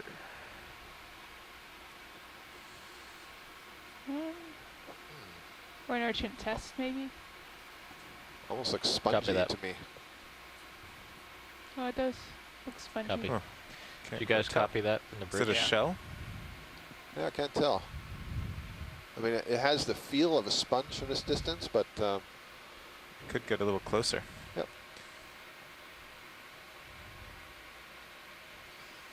Yeah, I think so. Yeah, it's pretty far away. Yeah, it's full. Thank you. Did you guys copy the bridge? Yeah, we did. Okay. So we're slowing down.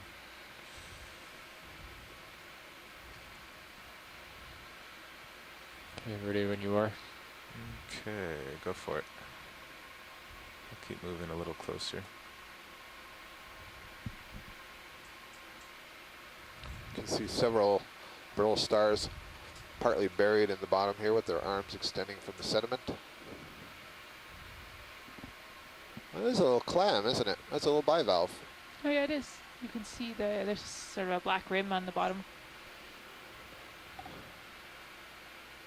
So the question Catch is it up. that really a bivalve or is that a gastropod? Is that one of the snails that we saw the hermit crab using earlier? Huh. Very interesting. Straight down. Okay. Pull back. All right. Full Thank you, wide. video. We'll see what we can learn on the clip from that litter. Thanks for that zoom. Taking off. 120.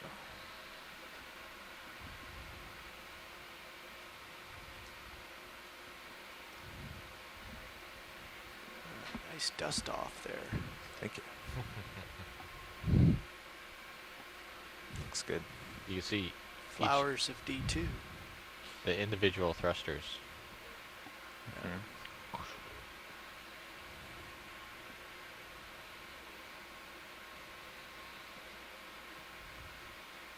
You going full throttle, Carl? Half throttle. No, half throttle, yeah.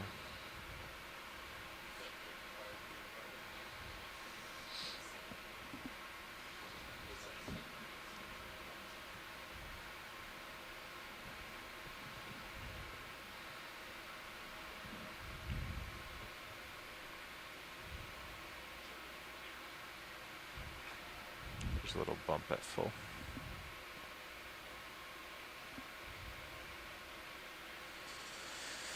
That got me out there.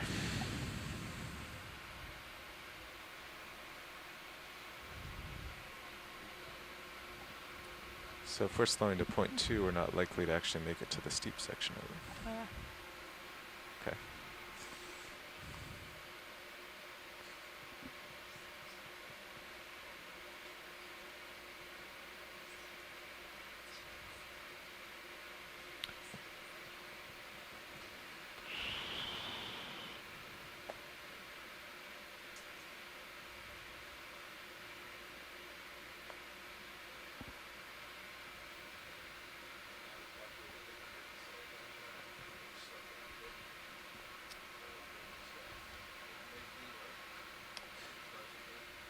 That's correct. They had the ship had to slow down, working the thrusters too hard. So we're doing 0.2, so it doesn't look like we'll make the steep slope.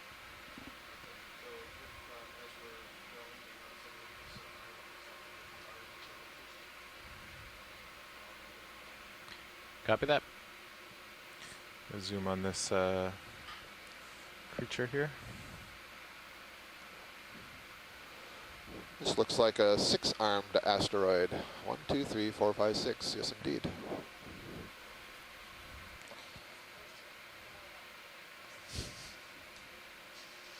So much momentum. Okay, that's It's actually better. another smaller white asteroid also Go in. off to the side.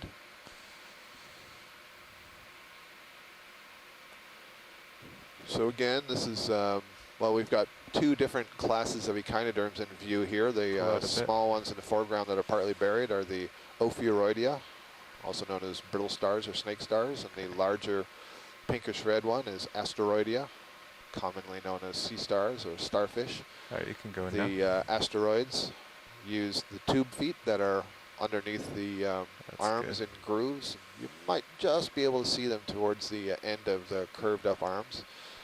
But those tube feet have muscles associated with them, and they can use the tube feet almost like little soldiers marching, and the whole sea star will appear to glide over the substrate as the tube feet do the work, whereas those brittle stars Okay. use Can we their go out? arms to lift the body off the ground and kind of march on their arms.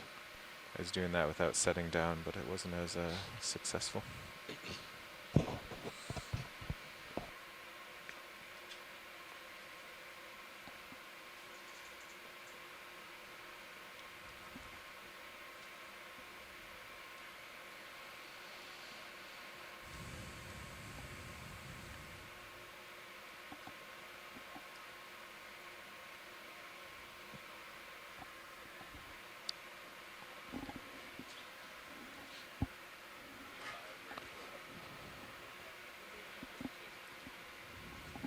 Sorry, I was typing and I missed a cup coral. Yeah, there was a cup coral on the left. And another one over there, I believe. Yep, 2 more.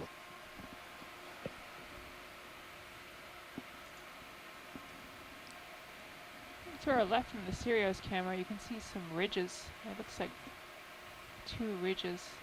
Or maybe more burrowing patterns here. I'm talking about small scale ones in the sand. I'm having a bit of a hard time seeing if these are subsurface burrows or something that's moved over the top and scattered the That's interesting. black rock. Yeah. Is there anything that would leave a trace like that in the subsurface, something large enough? Well, I mean, there's plenty of like acorn worms and stuff like that, but I'm a bit doubtful. I think this is more things that are moving over the surface. Although, we haven't seen the sort of sea cucumbers and things that would sort of plow through the surface to do that.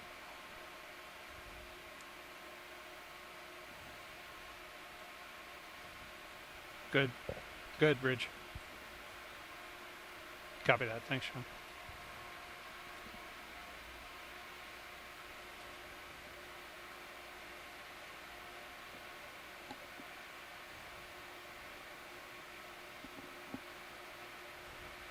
If you've been tuning in with us for a while today, one of the things to note is the stark difference in the organisms that we're seeing when we're on this sort of sedimented, gentler slope compared to when we had the topographic relief of the various jumble of rocks, or I'm not sure if it was bedrock or something that tumbled down, but when that was exposed, we had a very rich diversity of sessile animals. Sessile means that the animals are attached to the surface.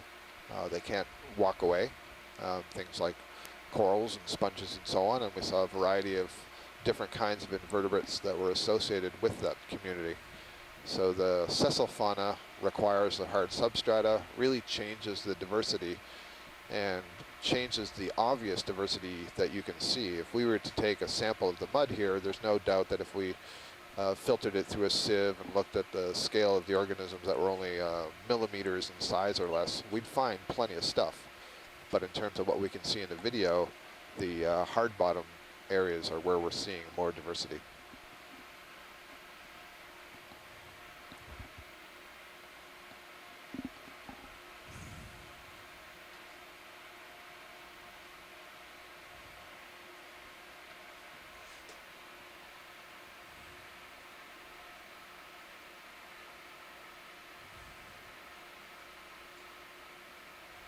Seeing some sea pens again here. I think that's what that is on the, yeah, it's one of those curled over sea pens. I'm not sure if these are Anthoptylum, the genus Anthoptylum. See 1 or 2 or 3 in this area.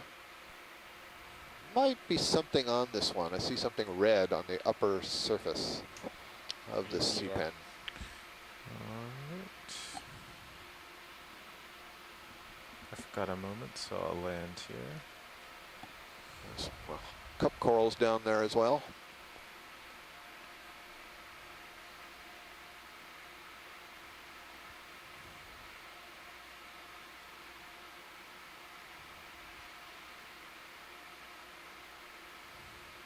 Also red dots on either side right on the substrate. Yeah, it's true. Those are... No, they're not the lasers. No, they're not the lasers. That's what I thought at first, but Okay, free to zoom. oh, those Brittle are the stars, discs of the are brittle they? stars, Yeah. I see. So very Very red. red body with light pink arms. Lots of them here. Just That's twist kind of over a interesting. bit.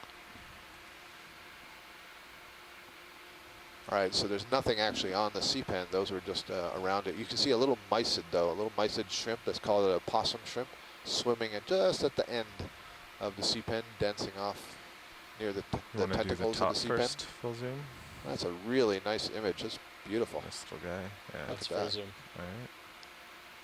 Great. So that's a nice view of the possum shrimp. You can see that it's got some very large eyes on stalks.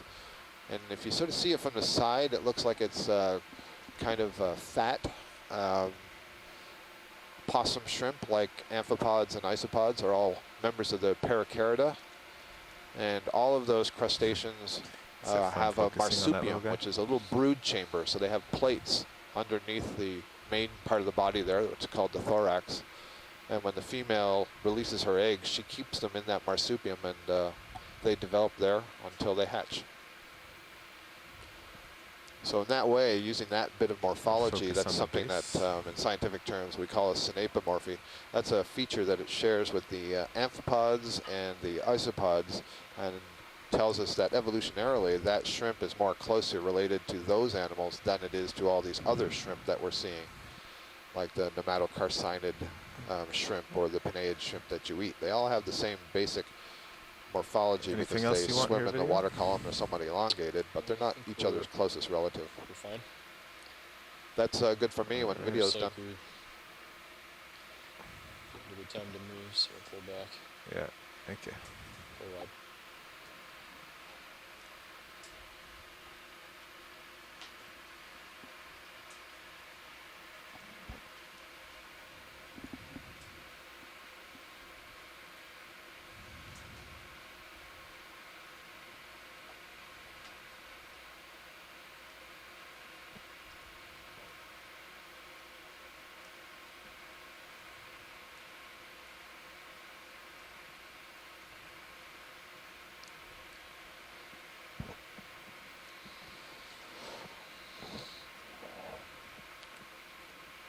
Well, I'm not sure exactly what's happened. It looks like maybe, not sure if people are locked out of the event log or if I'm just not getting it. The only No?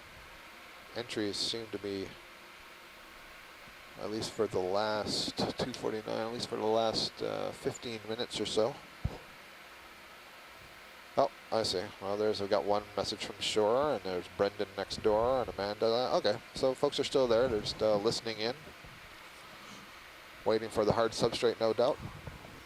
And I think once we get there, we won't have enough time to describe everything, and there'll be so much going on. It's so punctuated. It's exactly the way the Seamount, sort of life on the Seamount. It's all patchy and focused in one place. We have had a note from the bridge that we had to slow down a little bit. We're putting too much strain on the thrusters, so we're not making the 0.3 knots anymore. We're now moving closer to 0.2 knots. And so it's unlikely that we're going to get to spend any time on these steeper slopes, but we're hoping that we'll get lucky and see a little bit more hard targets in the sonar, and maybe we'll see a few more coral colonies. I think there's a fish on the right side, just about to go off screen. If we can get a quick zoom of that, looks like maybe another Synapomorphy eel. Did I say left? I hope I said right. Did you copy that? Okay.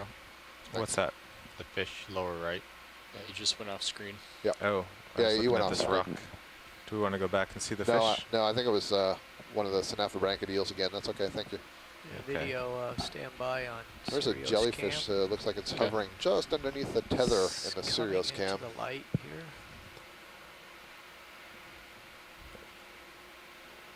Are you rotating around, Dave? Yeah. Yeah. Okay.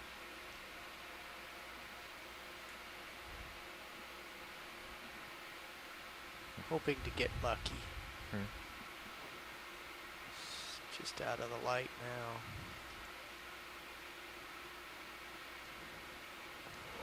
We have this There he is. jellyfish snap zoom. behind us, and so we're just There's wondering no- if no it'll light. cooperate long enough for us to turn Can't- around and see it. I think it's staying in a holding pattern. As you turn, it turns. Unfortunately, it's not There's in the the light. eel down for there. I once. think that was the Synapomorphy me. eel that you Yep. mentioned. Okay, I need to get back on track here. Just come wide, please. Everything's full wide. Thanks.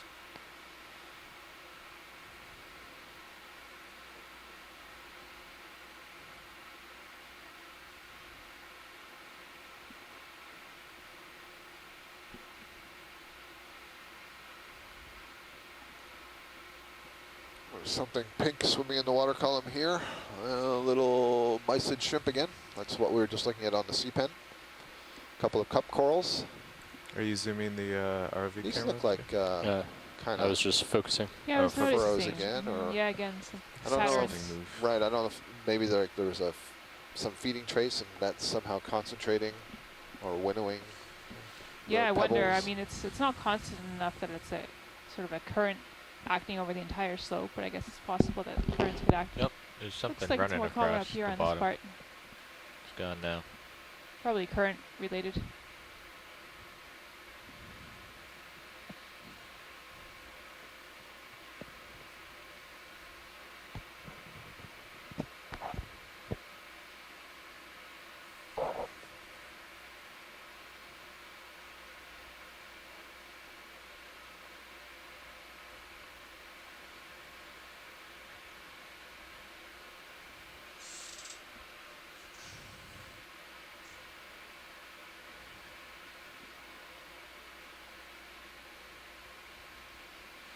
Had big hopes for that rock.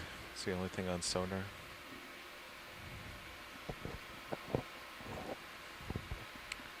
Well, if we get desperate, we might try a little scraping with our toe to see what lies below the surface. Wow, lots of urchins coming up here.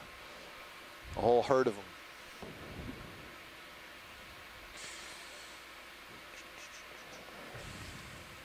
There's a herd. Maybe, if you just zoom in. Stampede, any of how's these that? urchins. Stampede of urchins. Is there an official term for a large group of urchins? Just work my way around. I don't know, Gaggle. Susan. Gaggle? Pack? Stampede sounds about right.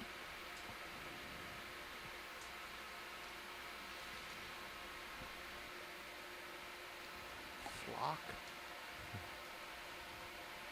Oh. So are they all different ages? Is that why they're all different sizes? Yeah, I believe that is entirely the reason we have all these different sizes. I haven't really seen much in the way of obvious morphological differences that suggest they're different species. I think we've been seeing the same one most of the day. You know, that might be a pretty bold statement, given that we're not, holding them and looking at them, but given the close proximity and so on, that's what I expect. Do we know what eats urchins? Fish will eat urchins. They can sort of tip them over and break in underneath. I imagine that if they're damaged or dislodged, that crabs and things will break them open. And I'd say most things, if they can get past the spines, will eat them. Lots of good gonadal tissue in there, very lipid rich. Okay. When you're ready, video, you can go wide. Full wide. Okay.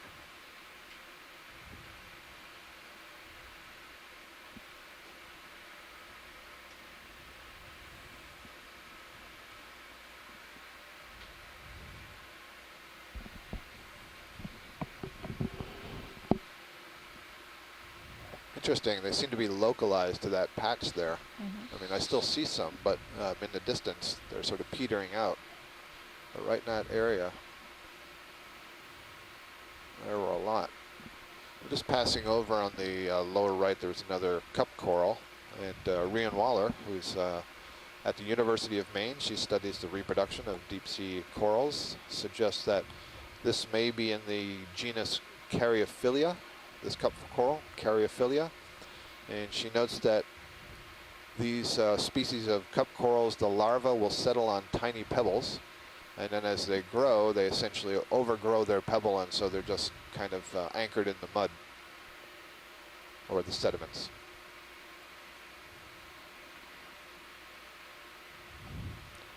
The ones that live in the sediments tend to have the stalk or the neck of the cup come to a point, come to more of a point. And then there's a different species that has a somewhat wider base. There's one right there above the rock. Okay, framed And this that rock. rock deal. also has a few urchins on it, I think 4 urchins, plus a few brittle stars.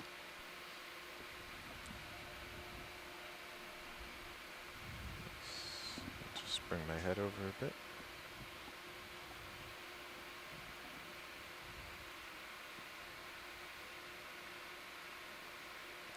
I think that's a good example of the sort of scouring or winnowing of the current that's moving downslope and leaving that open space behind it, as I imagine there must be some kind of scouring action going Definitely, there. yeah, that pattern that you see with the darker material at the top and then lighter down below, yep. How much more zoom do you have?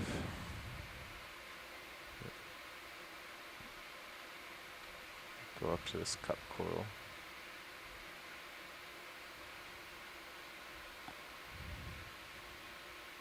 Clearly see the tentacles in this cup coral, and you can see the That's full dots zoom.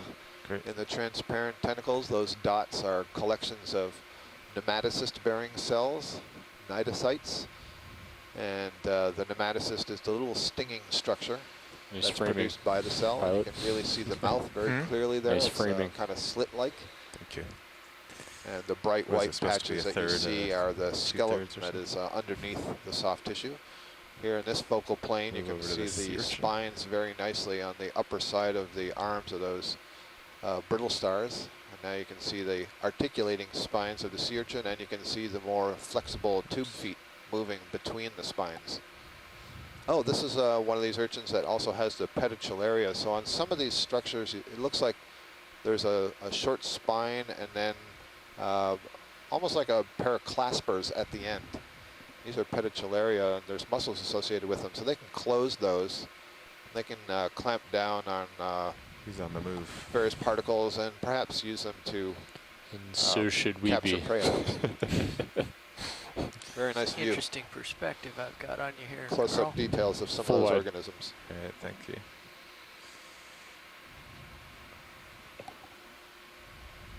Nice job on that one. Thanks.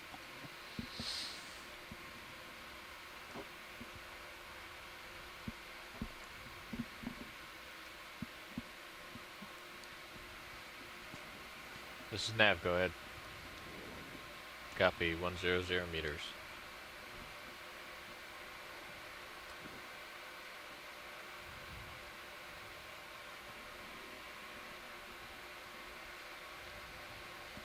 We are at 2,013 meters depth, 2,013 meters depth, and we're getting pretty close to that target, but we're also getting pretty close to our leave bottom time. The contour lines in the HYPACK screen are definitely getting a little bit closer together, so the slope is going to increase a little bit more here shortly. But I think we're still a good, what is that, 100 meters still to the target? That's a pretty good distance for the speed that we're going at. It's affirmative science. Yeah, it was 500 meters from the point where we started, and I Is think that we've right? come about halfway now, it looks like, to me. So Alright, yeah, coming back probably down at least 100 out of the meters blue left. water. Little shrimp swimming up in the water column. Might have been Lophigasterid shrimp.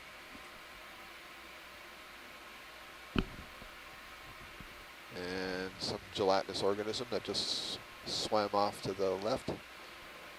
Not sure now if that was shrimp. Could we get a quick zoom on the orange in the center of the screen? Oh, I see. It's Sure. another sea pen. So this is a Penatula sea pen, the one that has the side leaves with the polyps arising from the Okay, leaves. video, quick zoom on this sea pen. Just floating out here. Yep, that's indeed what it is. So this is our octocoral colony. We've seen about a half dozen or so of these today. Yeah, pull forward. Thank you.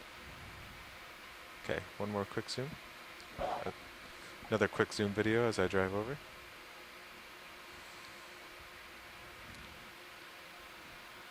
Great. You can see it's kind of fleshy, these sea pens, and that's because those side branches, there's no skeleton, there's no extension of the skeleton into those. Instead, we call them leaves. They're more inflated with fluid from that huge single Okay, primary polyp, with the secondary polyps budding out of Full the wide. leaves. But if you were to pull that up and look inside of it, there would only be one single stalk that's unbranched running up the backside of the main polyp. That's a consistent feature of all the sea pens.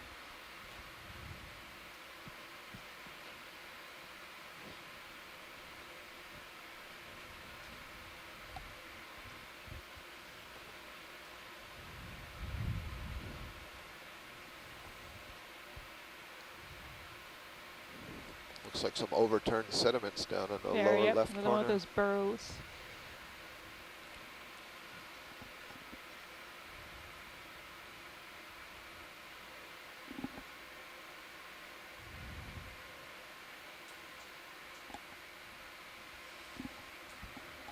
There's a fish on the right side. Looks like another eel, perhaps. Now it's right in the center.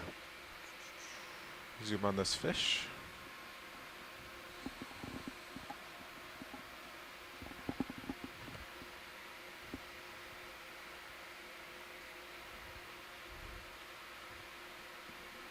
Okay, looks like Synapomorphy eel. Thank you. Okay. Thank you. Why don't we get the lasers on, since we're It's just sort full. of transiting over the We'll bottom get here. lasers first. Okay, can you go partial? Thanks. It's passing over one of those neomorphaster-like sea stars. Okay, he's been lasered full wide. I Full believe wide. our fish diversity is going to go down today.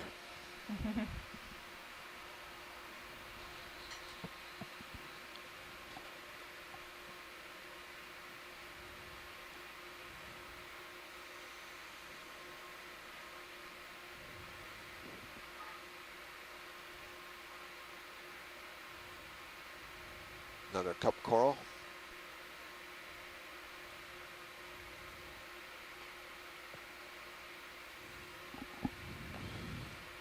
Asteroid Sea Star, the whitish pink one, very short arms.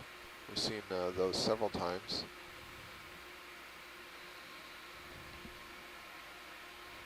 Another sea pen there. Yep. I was wondering what that was.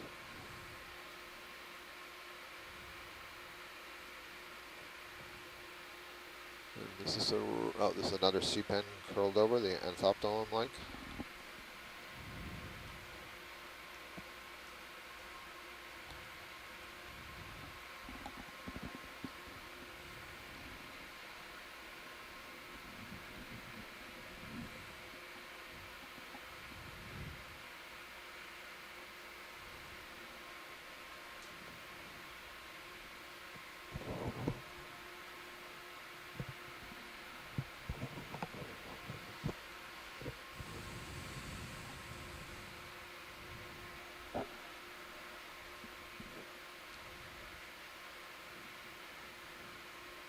That's kind of a view over towards the northeast part of this slope.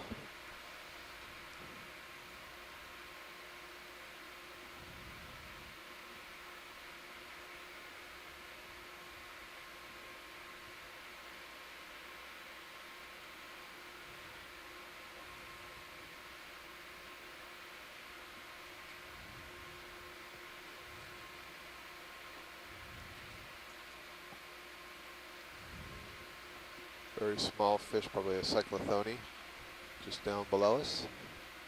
5-minute warning. 5 minutes, huh? I propose a little geologic experiment.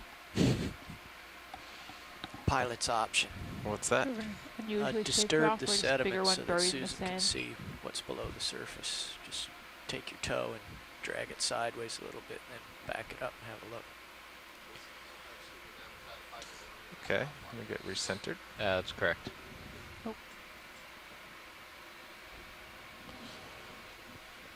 So we have about 5 minutes left of bottom time here. Oh, what was on the left, just out of the frame? Sorry. Left, just out of frame. Back Is up that a here. is that a This little guy? fish? What is that?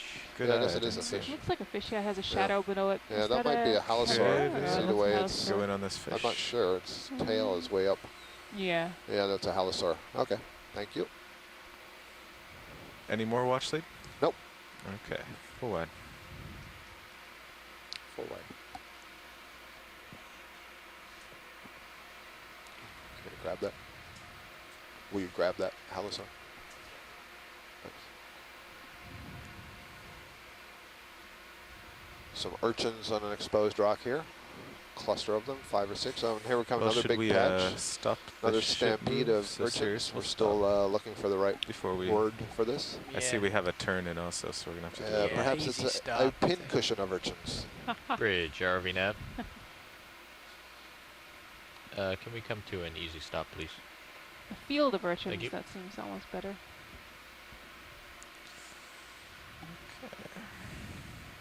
A street of street urchins. No Okay, streets here Susan? unless you count these marks we're seeing. Let me get the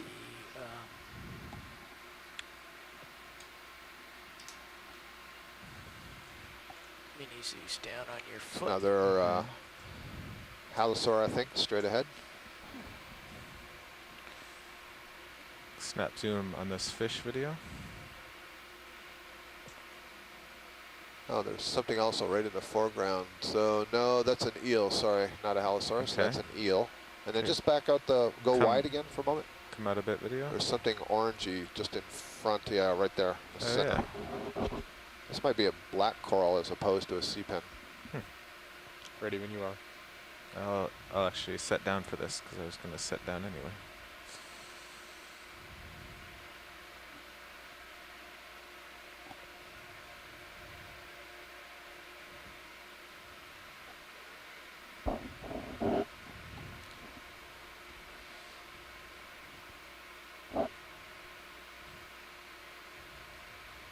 Black coral with, I'm not sure if it's an ophiuroid, I guess, at its Okay. base. When you're ready, video. Yes, indeed. It's growing right off of that rock. So this is a nice, very young colony of Bathypathes, black coral. Let's do the base with Has the the ophiuroid. orange Is that tissue. full zoom? Got a little more. Just Okay. coming up off that rock. This is It's a full. species that needs a Alright. hard substrate to settle on as a larva. I said earlier that the black coral name comes from the skeleton, which is a little bit hard to see here because of the overlying tissue, which is kind Okay, of I'll pinky go up to the orange. And tissue one of on the the things you top. can see is Okay. looks like there are we go. little pedestals or warts arising from between some of the tentacles. And that's a little spot where the mouth is. It's on that raised cone. And you can see on either side of the raised cone there are 2 tentacles. And then if you go to the left and the right of that, there are 2 more tentacles. And the 6 of those together constitute 1 polyp. This is a really good view that the polyp is stretched out along that branch. And under the polyp, the tissue is so extremely thin, and the skeleton is so extremely thin that there's no more of the tissue mass. So instead, they get stretched out along left and right. This is a characteristic of this family of black corals. So it's a really nice image. I don't see any other associates on it. Once in a while, we see a scale worm that's tucked up into the tentacles of the polyp, but I don't see that on this one. Ready when you are. All right. Alright, Go gentlemen. ahead. Clock's up. So video, can we get a zoom on ROV Mini Zeus, please? Sure.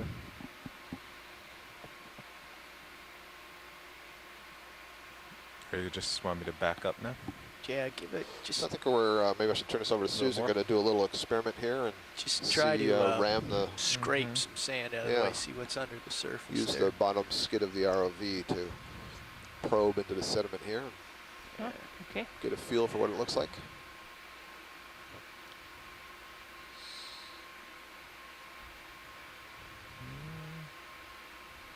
Gonna have to give it some gas in reverse there. There's some sediment. Yeah. And just keep going and then back up and get it Okay, in the so Zeus zooming Plus. out, what you can see here is the scrape mark that's left behind when the ROV moved over the sediment. And as you can see, all that black material is really just on the surface. It looks like there's actually a lot Mind if I of zoom in? finer material below that. Nope, go for it. So let's take a look at this. Let's get a nice close-up of the sediment. Bouncing around a bit as I come off that. And as you can see, yep, a lot of the coarser material is sitting at the top and what's below is finer. So I think that is evidence that this material is falling down from above and just resting lightly on the top surface. Okay, It's well, also- that's quite interesting. It's also Alright. pretty heavy sand. It didn't raise much of a cloud at all. No, not at all. Yeah, that's true. It rained out fairly quickly. Okay, I'm gonna get busy stowing some stuff while you get in position. Well, I think I see you have a minus 1.2 turns, right? Okay, let me come around and get that dealt with here. It's gonna put a turn in for you as well. Yeah, I'll let you do it first. And then Okay, come up a bit here. Get some clearance. All right.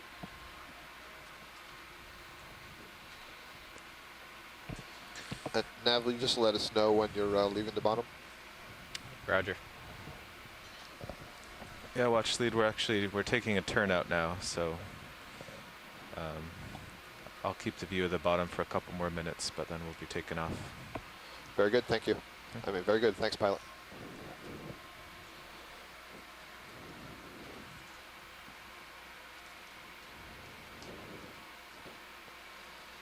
Tether's right where it's supposed to be. Below you. Yes. That's good. See both floats. Happy about that. Okay.